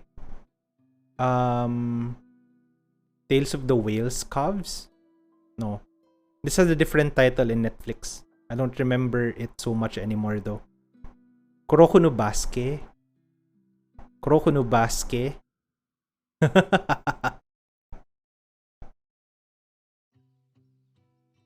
Kuroko no Basuke. If not the dudes. If just from the ladies. Because again, maybe the dudes would have a different way of evaluating. But Momoe Satsuki. Momoe Satsuki.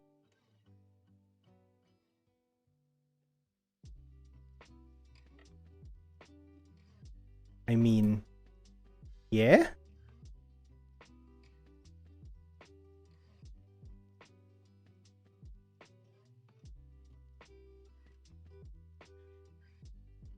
I think it's becoming more and more obvious. I think. I'll have to list her here, yeah? Bonk. Next.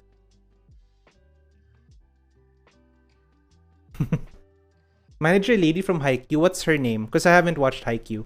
That could be a test case later. Love Live. Do I include the Love Live? Probably not. Magic Knight Ray Earth. Megalobox. Oh, Megalobox, really good anime. Mikako City Actors. Why did I rank this too high? It's fine. Mob Psycho, Mojako, Naruto. Naruto, I placed Temari here. But Temari is more of a personality choice. Like, I think if the show has been ongoing for a long time, most likely the character I will pick is already like because of personality and not just appearance. Kyoko Shimizu. Let me look her up.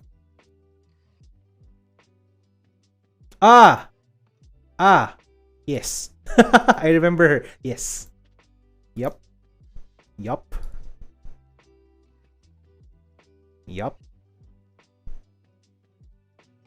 She, spoiler, but didn't she get married later at the end to, what's his name?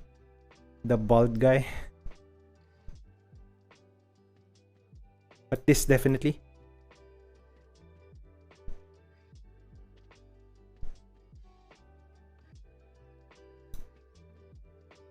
Yup. Put her there. Yung simp niya, yes. Naruto, One Outs, One Punch Man. One Punch Man, is there any female character there that stands out? Pokemon, Princess Principal. Oh, did you watch Princess Principal? Have you seen Princess Principal? Very fun anime. Again, I like the concept. The characters, there's probably one who stood out here long time ago when I watched it, but the characters don't stand out to me anymore now. But the show is super good. I love Princess Principal. Psycho Pass was also pretty good. Ragnarok, the animation is super disturbing. Extremely disturbing. Rek. I watched Rek. Reka, Rurouni Kenshin. If I pick from Kenshin, it'll again be not aesthetic, not looks, but more of personality. Because again, it's a long series. But just for the record, from Rurouni Kenshin, it's Misao, the ninja girl. I guess I can include her because I do like her appearance as well. She's very yeah. Yep.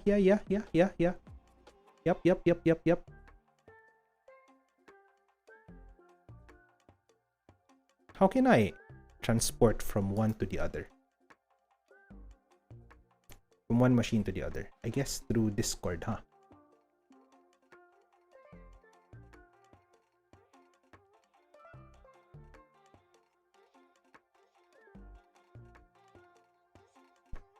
There you go.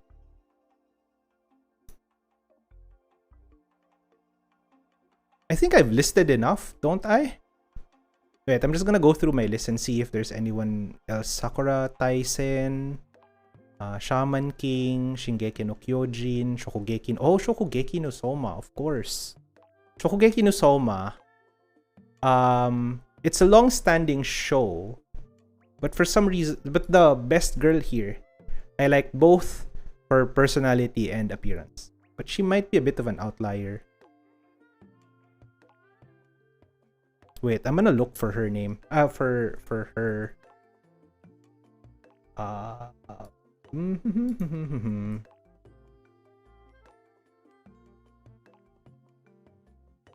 Yep, this is her.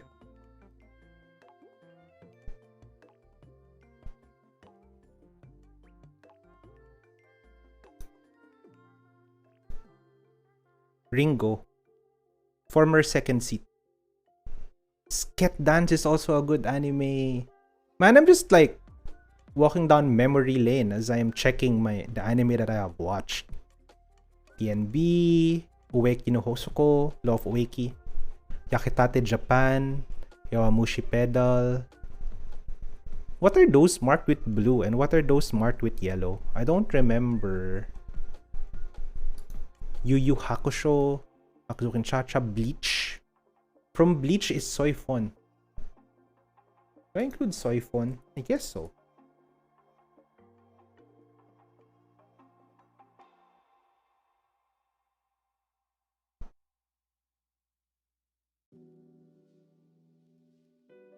Oh gosh, I think there are like 3 clusters forming and I can see them. I can see the 3 clusters. No.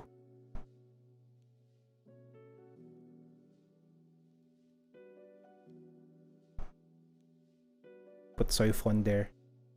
Fairy Tail. I remember there's somebody I like from Fairy Tail. I don't remember. Oh, oops. I'm trying to remember. Natsu.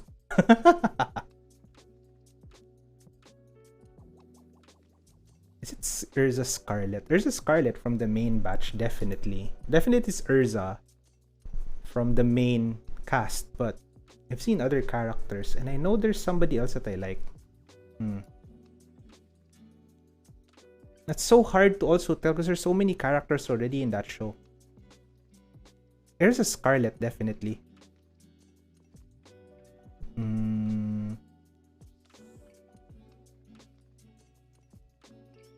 Is there anyone else? I know there has to be, but she appears in like a future chapter, so yeah, but I guess Urza Scarlet. Urza Scarlet it is.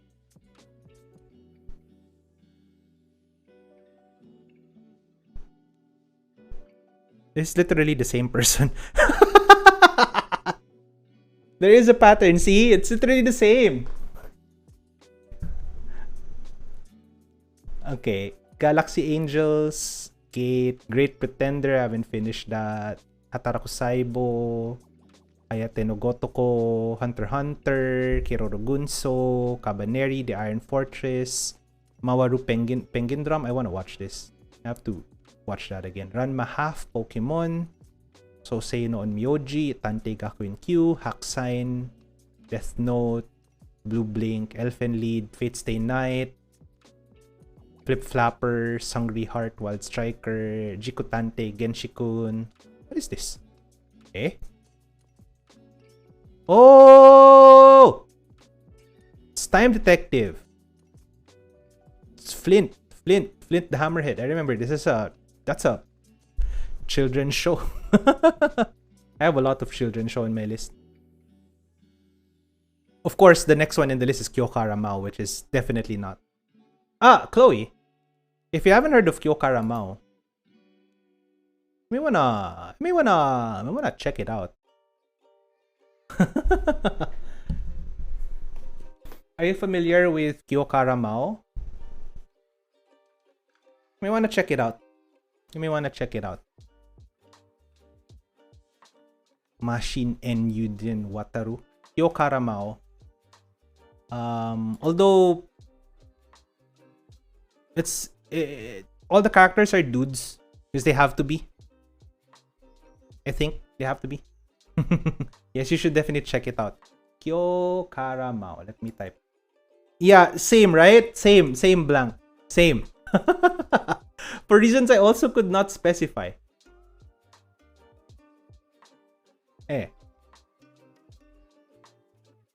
Shirobako, Mobile Suit Gundam Wing, Time Travel Tondekeman, Daimos, Mirmo Depon, Zetsuwen no Tempest. I don't like that show at all. Apare Ranman, I need to watch that pa. Bakuretsu Hunters, Blood Plus City Hunter. I do like the aesthetics of 90s anime though. Damn. Wish I could put Chocolate here, but I don't know if there's a picture of Chocolate I could use. Because no matter how you look at Chocolate, she's like, I guess this one?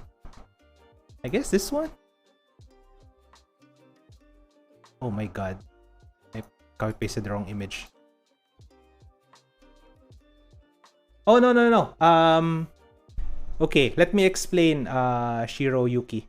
So what we're doing here, we've done a while ago already some of the other people in chat, but we started with Chloe's and then eventually, the others volunteered.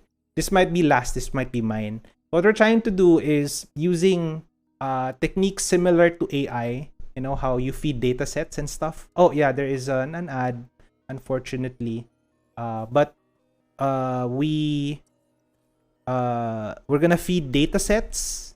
You got 3? Not many. Twitch ads, no? Twitch ads are kind of, they're not good.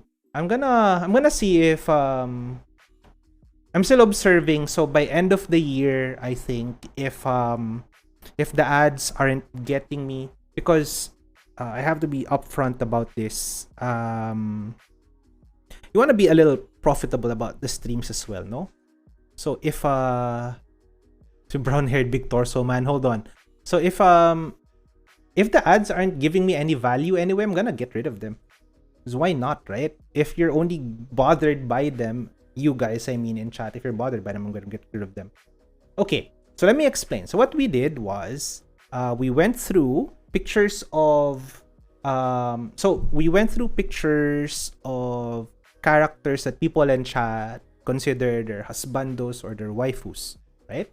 Started with Chloe's, and then everyone else volunteered, and then we used AI adjacent techniques to figure out if there are any patterns, to figure out if we could also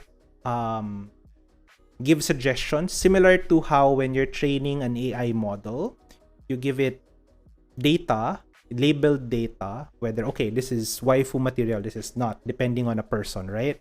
Give it labeled data, and then it forms a model, and then we feed it unlabeled data, and then we confirm, does our model actually match the person in chat's waifu or husbando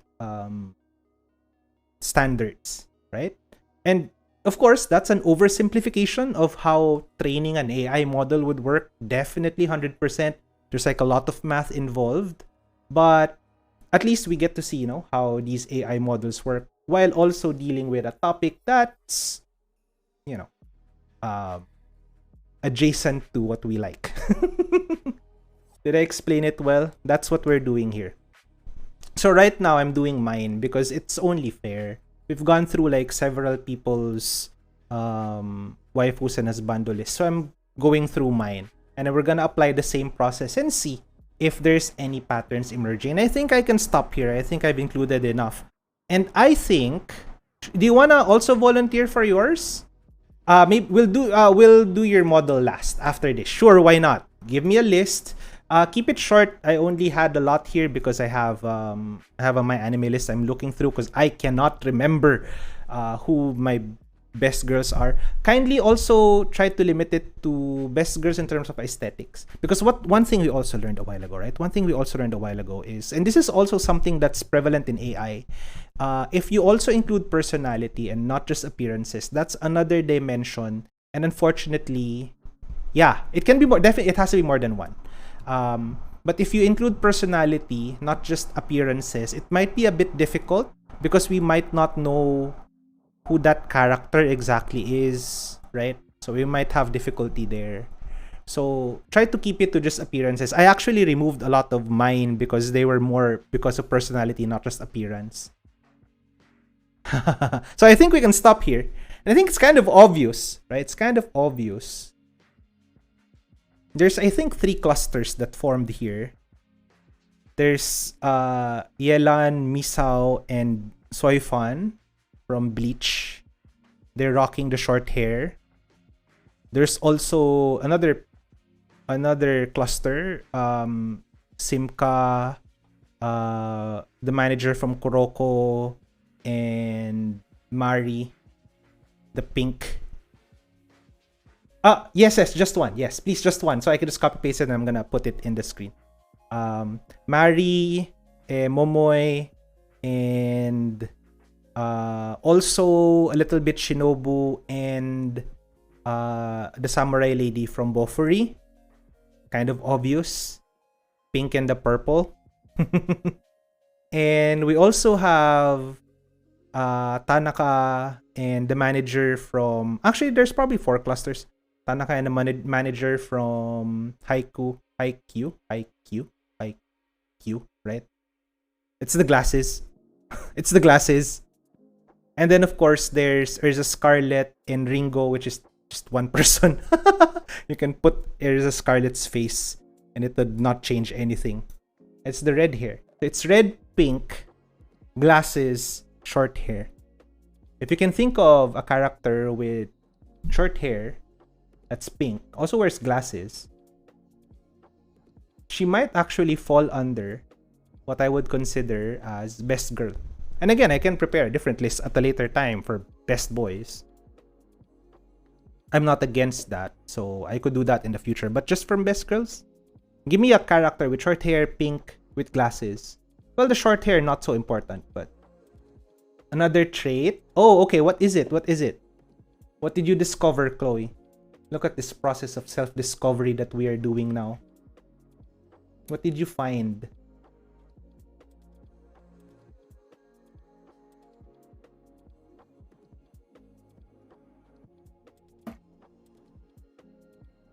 Ah.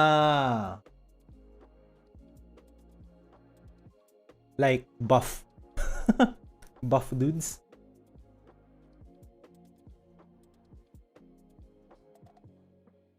Brown-haired torso man. Wait, who is this? He's from Kyokaramao?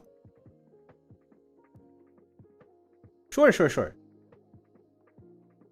Tetsuna Yuki. You only have one? Give me a full list. So, Shiro Yuki. I'm gonna make a new folder specifically for you on my Clip Studio. Conrad Weller. I think I remember that character.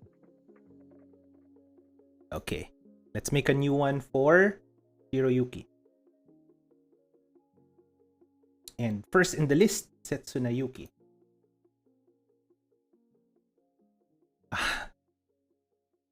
Is it from Love Live?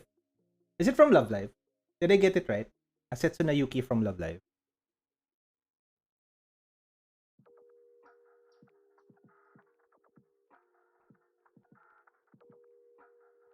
Let me know if I got the right character, by the way. From Love Live, right? Can you add more? Or... I don't know why, but I kind of have an idea just from one picture. But add more, because if we have more points, data points, then we can predict better. So I kind of have an idea just from the one image. But then I might be wrong. Marin Katagawa, Yelan, Yula. Hold up. Eli Ayase as well?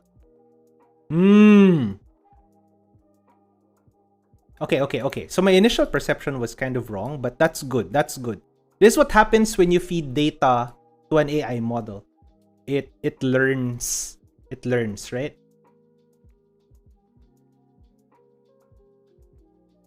Of course, Mio. That's from K-On? Or am I thinking of a different Mio?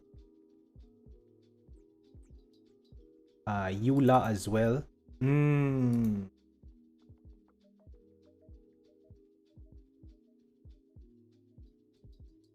See, there is a pattern that's emerging.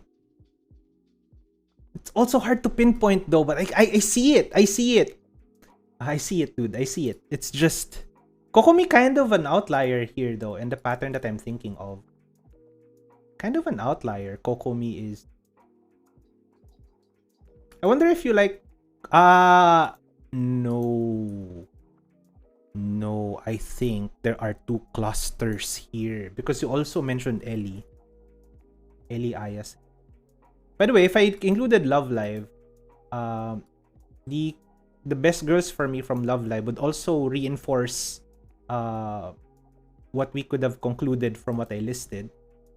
Because my best girl from Love... Oh, that's a fake PNG. Come on.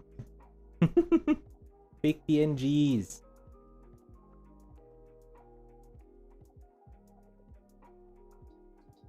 What else do we have? What else did you list? Eli Ayase, Mio Akiyama from K-On. There's at least two categories forming. I'm seeing two categories form. And there are characters that's like right in the middle of the two categories.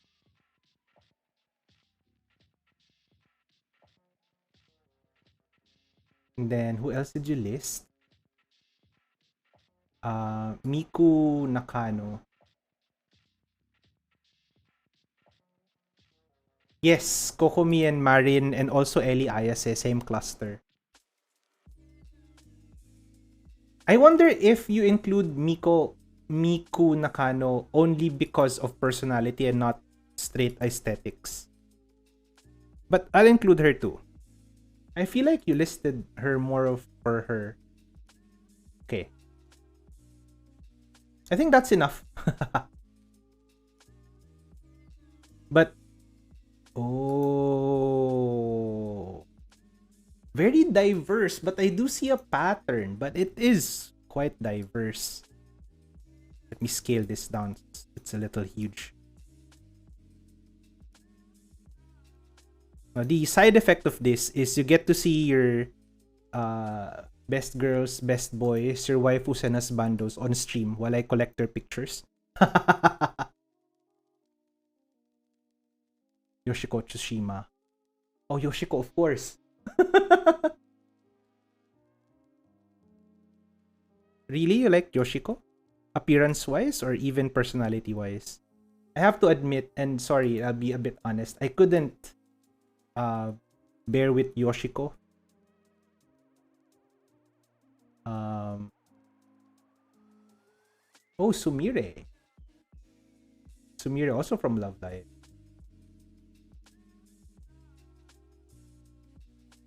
I'll get this picture instead.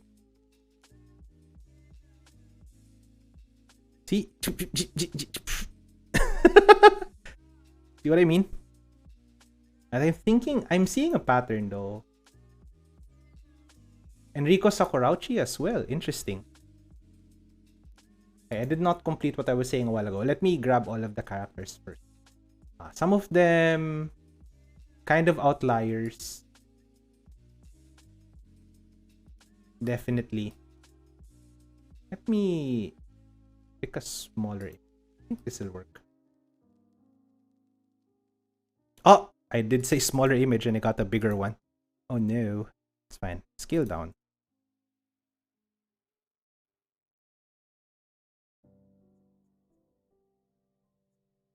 And Riko Sakurauchi. Of course. What's Riko Sakurauchi's birthday? Do you know her birth date? I wanna confirm something. I don't know if I'm remembering correctly. But do you know Riko's birth date?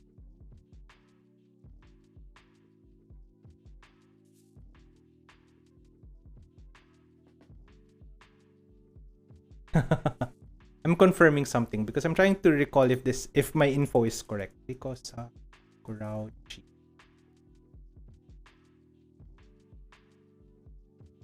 Ah, okay. I remembered correctly.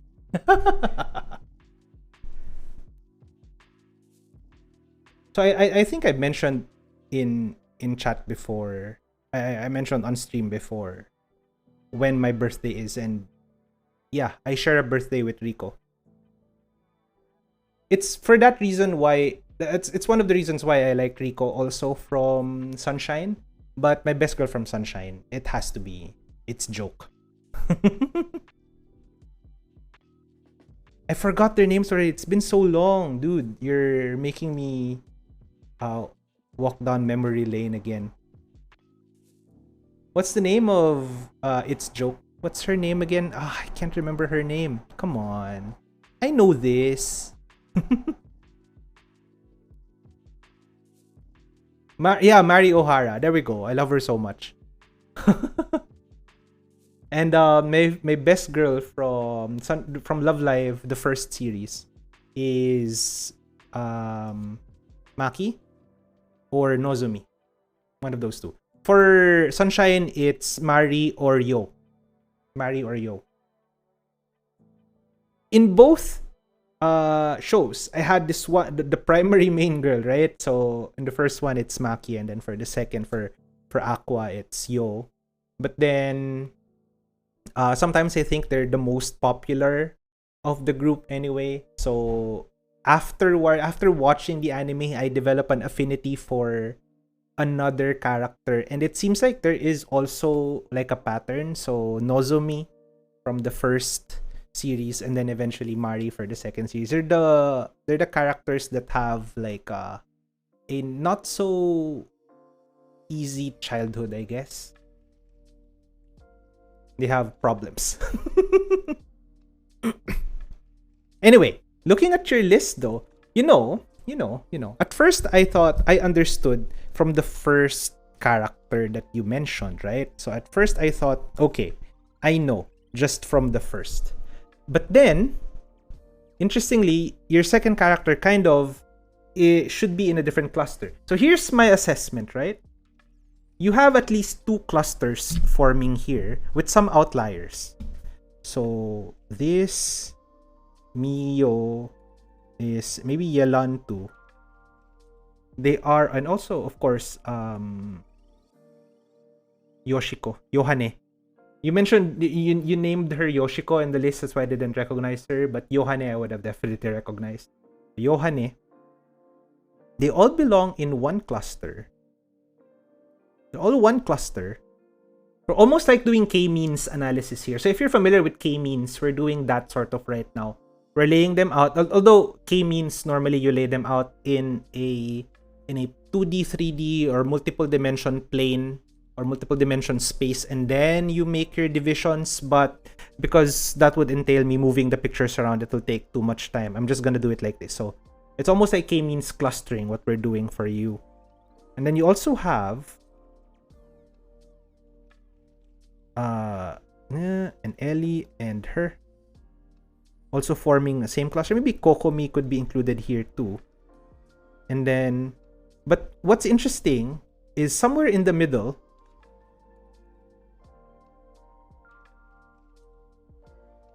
we find that there is a connection to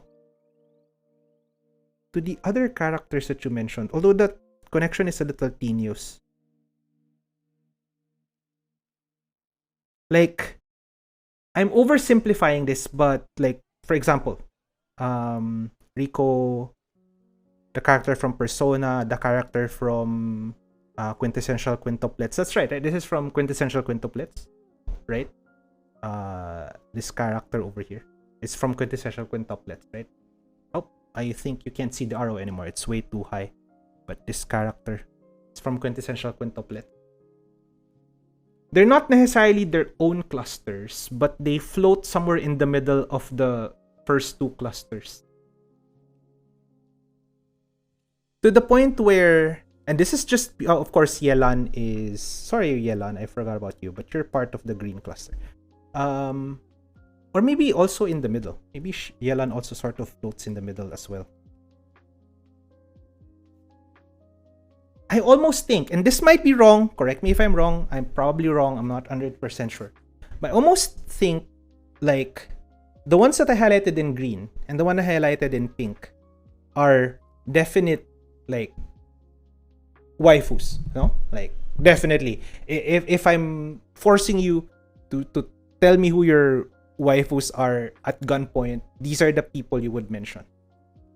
But the ones in blue are probably waifus you added to the list either at a later time or you're not as sure. You're not as sure. Again, I'm using a different algo now. It's not just like data. What do you call it? It's not deep learning. You're training a lot of data sets. This is more of k-means clustering. But based from k-means, that's what I can see. They have 2 major clusters, and then the others are floating around the 2 major clusters, and they happen to just be within that band of, okay, they're also waifu material for me. And then most likely, the ones in blue, you had other reasons apart from aesthetics why you like them. Like, again, correct me if I'm wrong, you saw them first, you're kind of not sure if they are best girls or something like that, and then you either watched the anime they're from or played through the games, and then you realized, oh, their personalities actually carry them and put them as waifu material. That's just my hunch, though. I'm probably not 100% correct here, but that's just you just got exposed. Oh no! Tell that to Chloe. Tell that to Chloe. You got called out a while ago.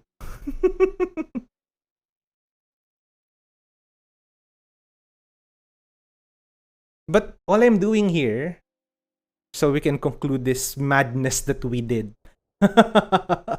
All I'm doing here is I am applying in a very, very general sense, not super, accurately how it would be done, but in a very, very general sense, I'm applying AI strategies to figure out your type.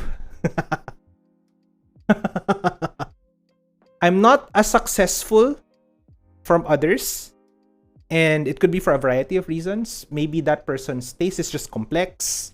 There's so many variables involved. There's additional dimensions that we need to explore. Or it's also possible, and this is not a dig. This is not shade. This is not me saying it's bad or whatever. But it's also possible that maybe their tastes have not. I hate to use the word matured because it has some connotations, but it has not matured enough to the point where it's just one stereotype, if that makes sense. Yeah. Check DM. What's in the DM? Let me see. What did you message? Okay. And Lloyd is like in the center. Spiky white hair, shade of yellow, not spiky hair, but big strong men. Everyone is big strong men. Hey, you know what? This is also a process of discovery for all of us. Right, because I was also going through my anime list, and I'm trying to see. Okay, I remember the characters from this anime. I remember who best girl is from here. I was listing them out. I'm starting to realize, actually, you know what? Not all of them are for the same reason. So it's also a process of self-discovery. You forgot to put your. Your would be in the green zone, right? Where else would your be? Your would be part of the green cluster. Kaya hindi pumasa si Taki. Okay. So there is another dimension. The big, strong dudes. We can't measure just from pictures. We need to see them in action, quote unquote, or we need to see the full body at least. That's why we couldn't see. Alright, there is that dimension of strength, like maybe physical strength or power level strength. Hindi naman. Like, we couldn't see them just from the picture. We couldn't see the strength of the characters from the picture. I think they give strong vibes. Okay. Yeah, okay. Strength of vibes, I suppose. Yeah. Like, very... What's the term for that? Very assertive or very forward.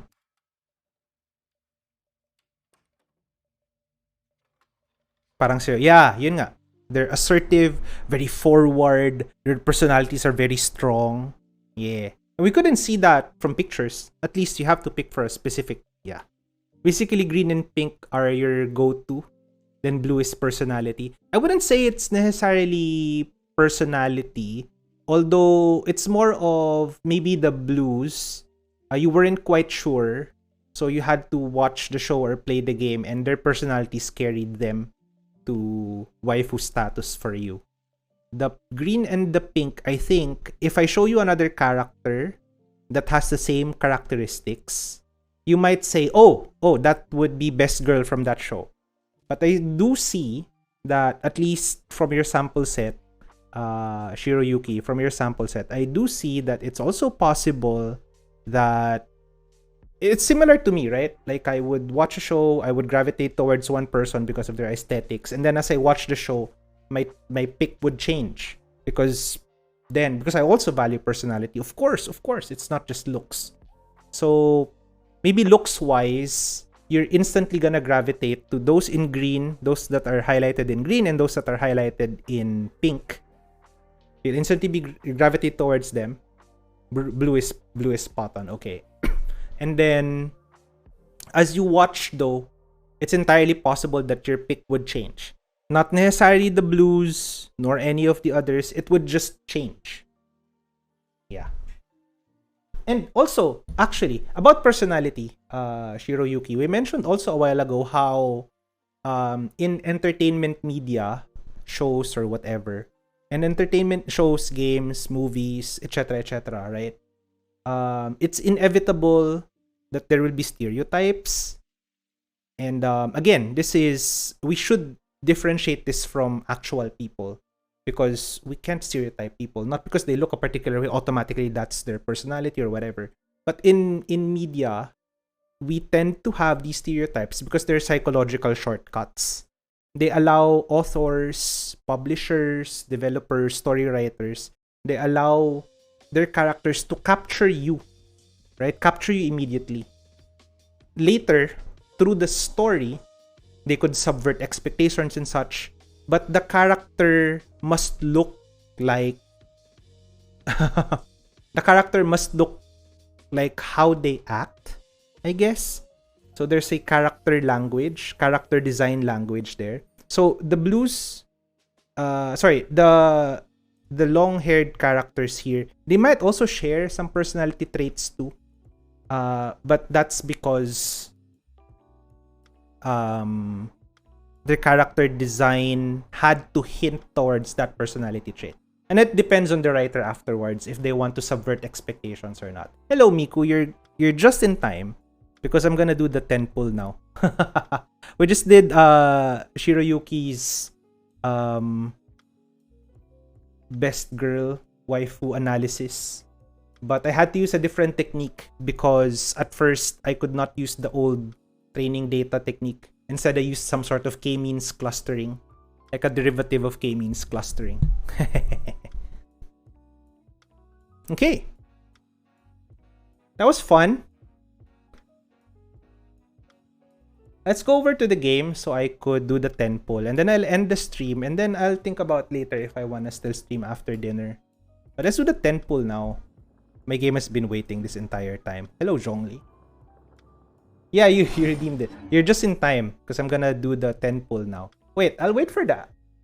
Let's wait for the ad. The ad's about to start. I don't want you to miss. I'll run the ad now so that right after the ads, I'll do the 10 pull, okay? Hey, Twitch, come on. Run the ads. There you go. That right. We'll wait 1 minute 30 seconds right as Miku comes back.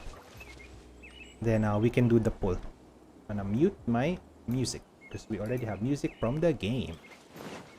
I'm gonna do my commissions while waiting for the ads to complete. And then I'll do the 10 pull for Miku.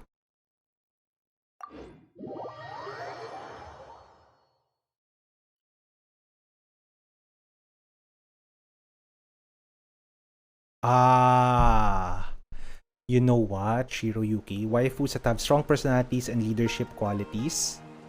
Right. You know what? Often, and try to observe this too, because this is what stereotypes are, right? They're patterns. Observe this pattern. Most characters, at least whose initial presentation have strong personalities and leadership qualities, they tend to have the same parang general form too. And they match the green circled characters a while ago. Right? They tend to match the green circled characters. Long-haired black girls, yeah. Long black-haired girls, yeah. That's the design language. The character design language. And then those with yellow long hair, they tend to also be leaders, but they're less of the stoic type and more of the like class president sort of type, if that makes sense. Outgoing for certificate exams are straightforward enough. Very outgoing really personality type. And bonus if they wear glasses, yeah. If you study and practice, then it's really not all that difficult. Okay. Shall I do the 10 pull? I think the ad is now done. Let's do the 10 pull. I'll just do one. I'm not sure if I actually wanna get Nahida. Not yet. I'll figure out later on. Oh, I have 11 free wishes. Alright, let me see if I can get some more. Oh, yeah, it's... Ooh, okay, nice. Because I'm still saving for 50-50. Yes, this will be 50-50. Wait, is it 50-50? Yeah, because the last... Yeah, because I got Sino. I got Sino from the Sino banner. I did not pull in the previous banner for Nilu. So now, it's 50-50.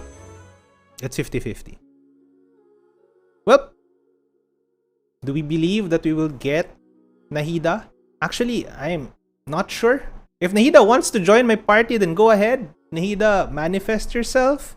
But I'm not super high yet on Nahida. I have to try her. Fortunately, Nyakasen has Nahida, so I'll watch her play Nahida later. If you want to be part of my party, Nahida, then fine, whatever. Get pulled now. Grabe, no? Yung character pa. Because I'm not convinced. I'm not sure if I actually want Nahida.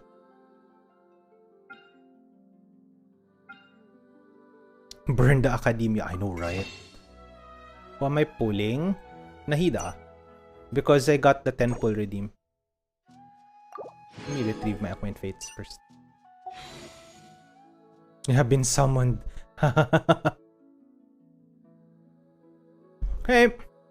If Nahida wants to be part of my party, then she would get pulled here. If she doesn't want to be, then that's fine too.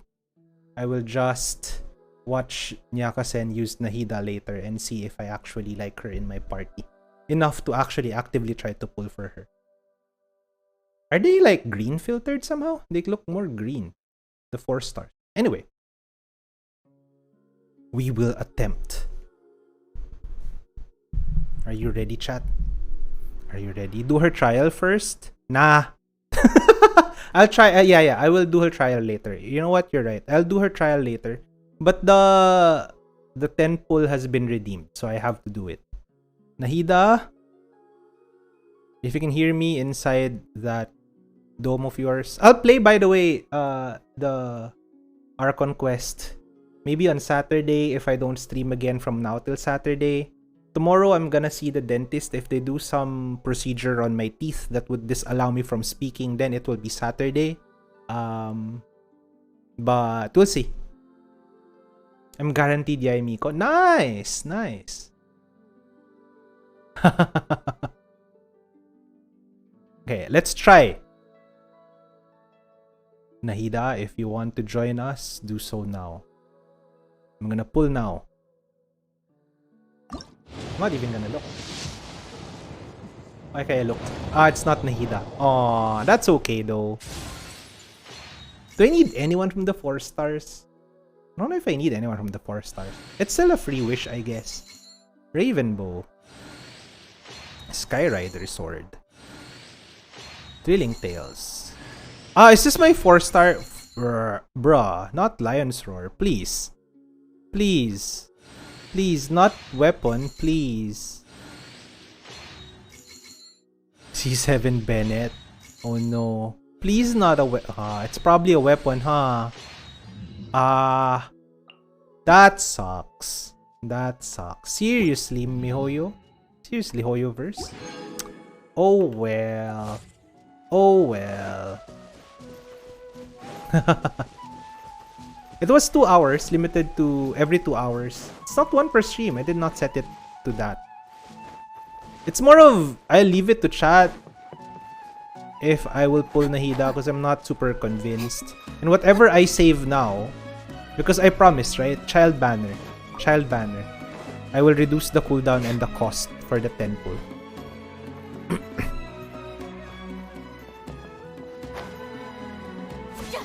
Yeah, once per person.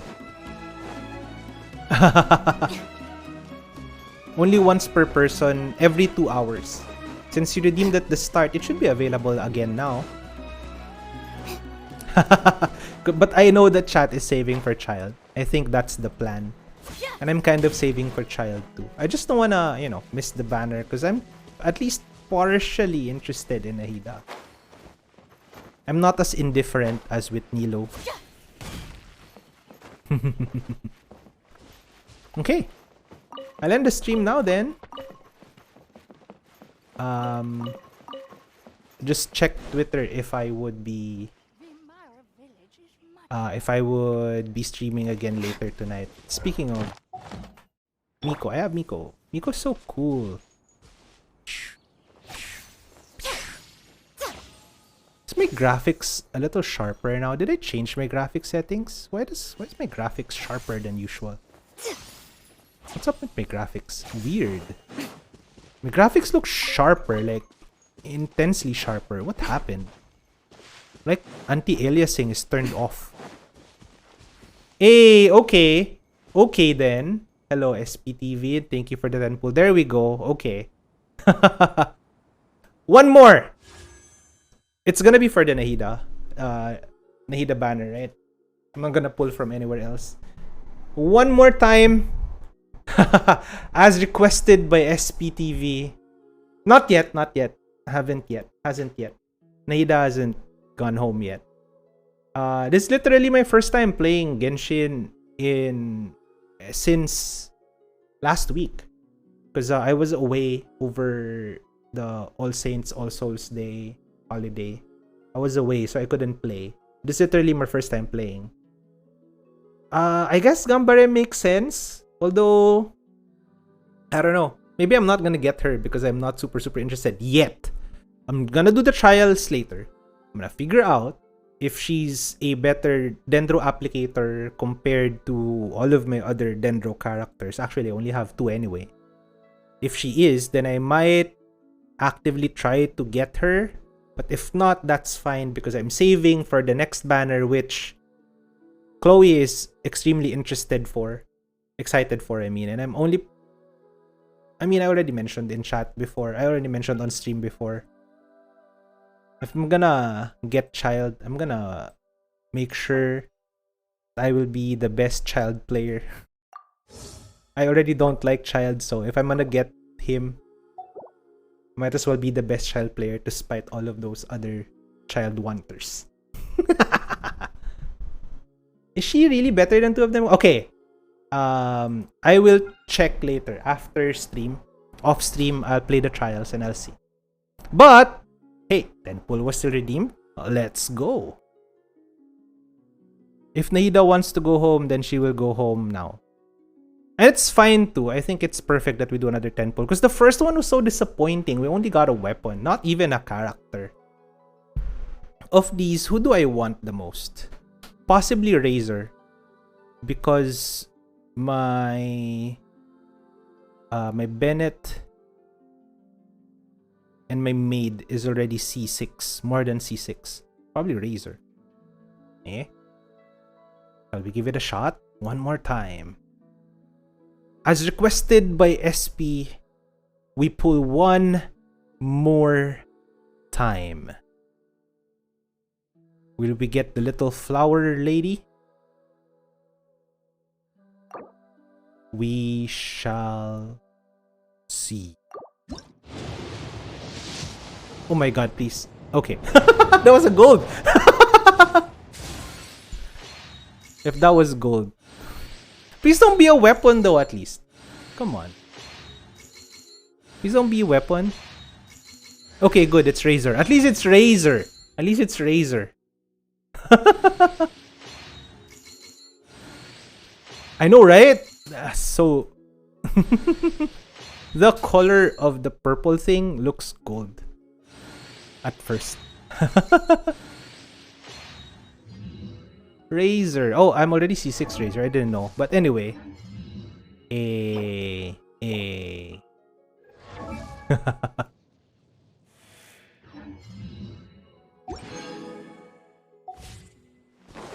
Okay. Sorry, chat, if I feel a little lukewarm about the Nahida banner. Like, I don't feel too excited. I still don't know what to think of Nahida. Like, as a character, of course, I like her. She's that's why I'm also super excited to play the Archon Quest, which I can't do anymore. It's already kind of late. I'll probably, like I said, play the Archon Quest on Saturday stream. I'll see if I could stream tomorrow or Friday too. Depends on what procedure would be done to my teeth. I'm visiting the dentist tomorrow. She is very cute, so but I'm still not sure because who I'm looking for now is a potential dendro applicator, so I can have two separate teams for, you know, Abyss or whatever application. Impacted teeth, it could be. I need to have it checked first. I need to have it checked. I know, right? It hurts. It's around my molar area, so it could be impacted teeth. I hope. I don't know what I would prefer. If it's impacted teeth or if it's a cavity. Both are like horrible. I hope they don't have to like extract it or something like that. It hurts my gums. So I'll find out tomorrow. Hopefully nothing major. You got yours taken out last year? I think it takes at least a week to recover, no? It really hurts, yeah. Yeah. Thank you for the hydrate, Chloe.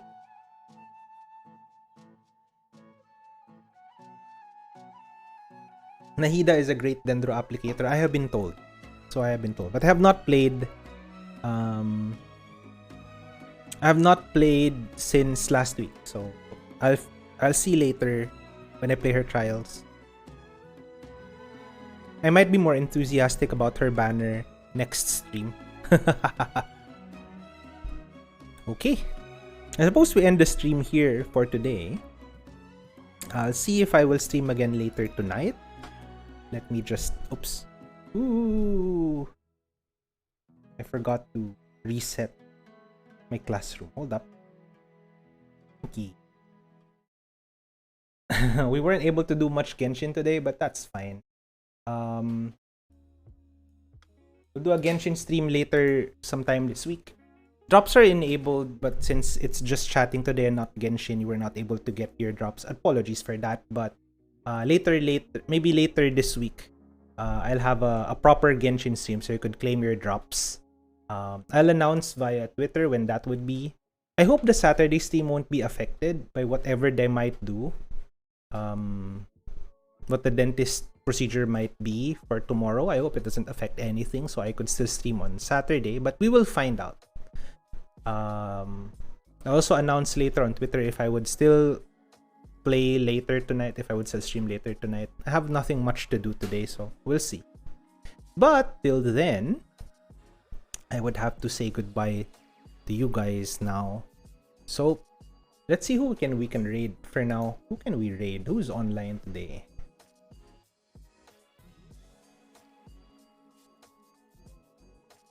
Who is this guy?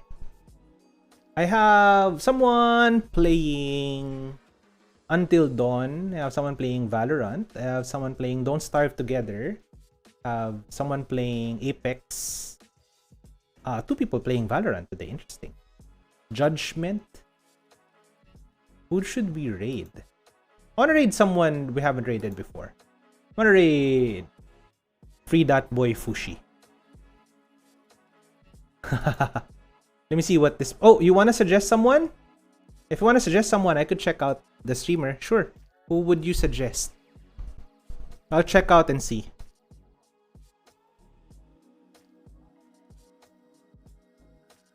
Who do you suggest, Shiroyuki? That we raid.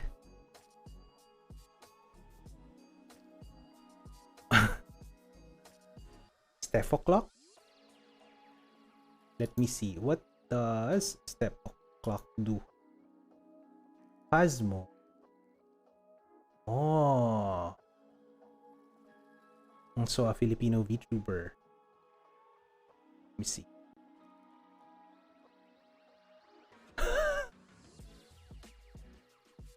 You know what? Sure. Let's raid.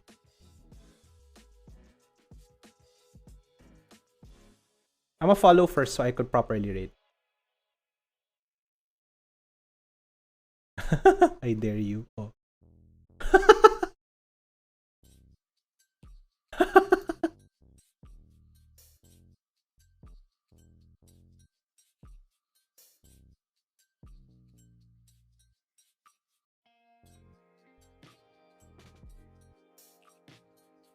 busy with Phasmo. Let's I'll raid her now and then we'll end the stream. Okay. I'll say goodbye to you guys now. Wait, why can't I raid? I should be able to raid, right? Okay, there. I can raid. Right, so, as always, as ever, take care of the environment, take care of each other, and take care of yourselves. I will see you. Wait, before I say goodbye, oops, I almost forgot. I wanted to thank the new followers, sorry. Thank you, Iginir, for the follow. Thank you, Dudududux, again, for the follow. Thank you, Verxen, for the resub. Thank you, Demon King, for the follow. Thank you, Lyra, for the resub. And that's it. And I will see you next time I see you. Maybe Saturday, maybe tonight, maybe tomorrow. Let's hope that I don't have to do, the dentist won't have to do some painful procedure. Wish me well tomorrow. I hope nothing happens. Anyway, take care of the environment, take care of each other, and take care of yourselves. Sen sayonara, everyone, and do take care.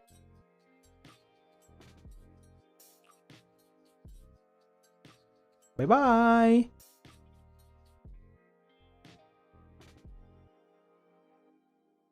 Bye now. Bye-bye.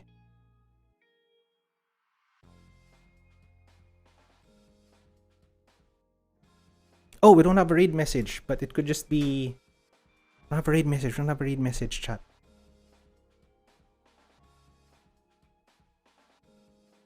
What should we use a raid message? What should we use as raid message? No, it's hard to think of one now. Oh god, I activated filter keys. Exposed. Okay. Exposed.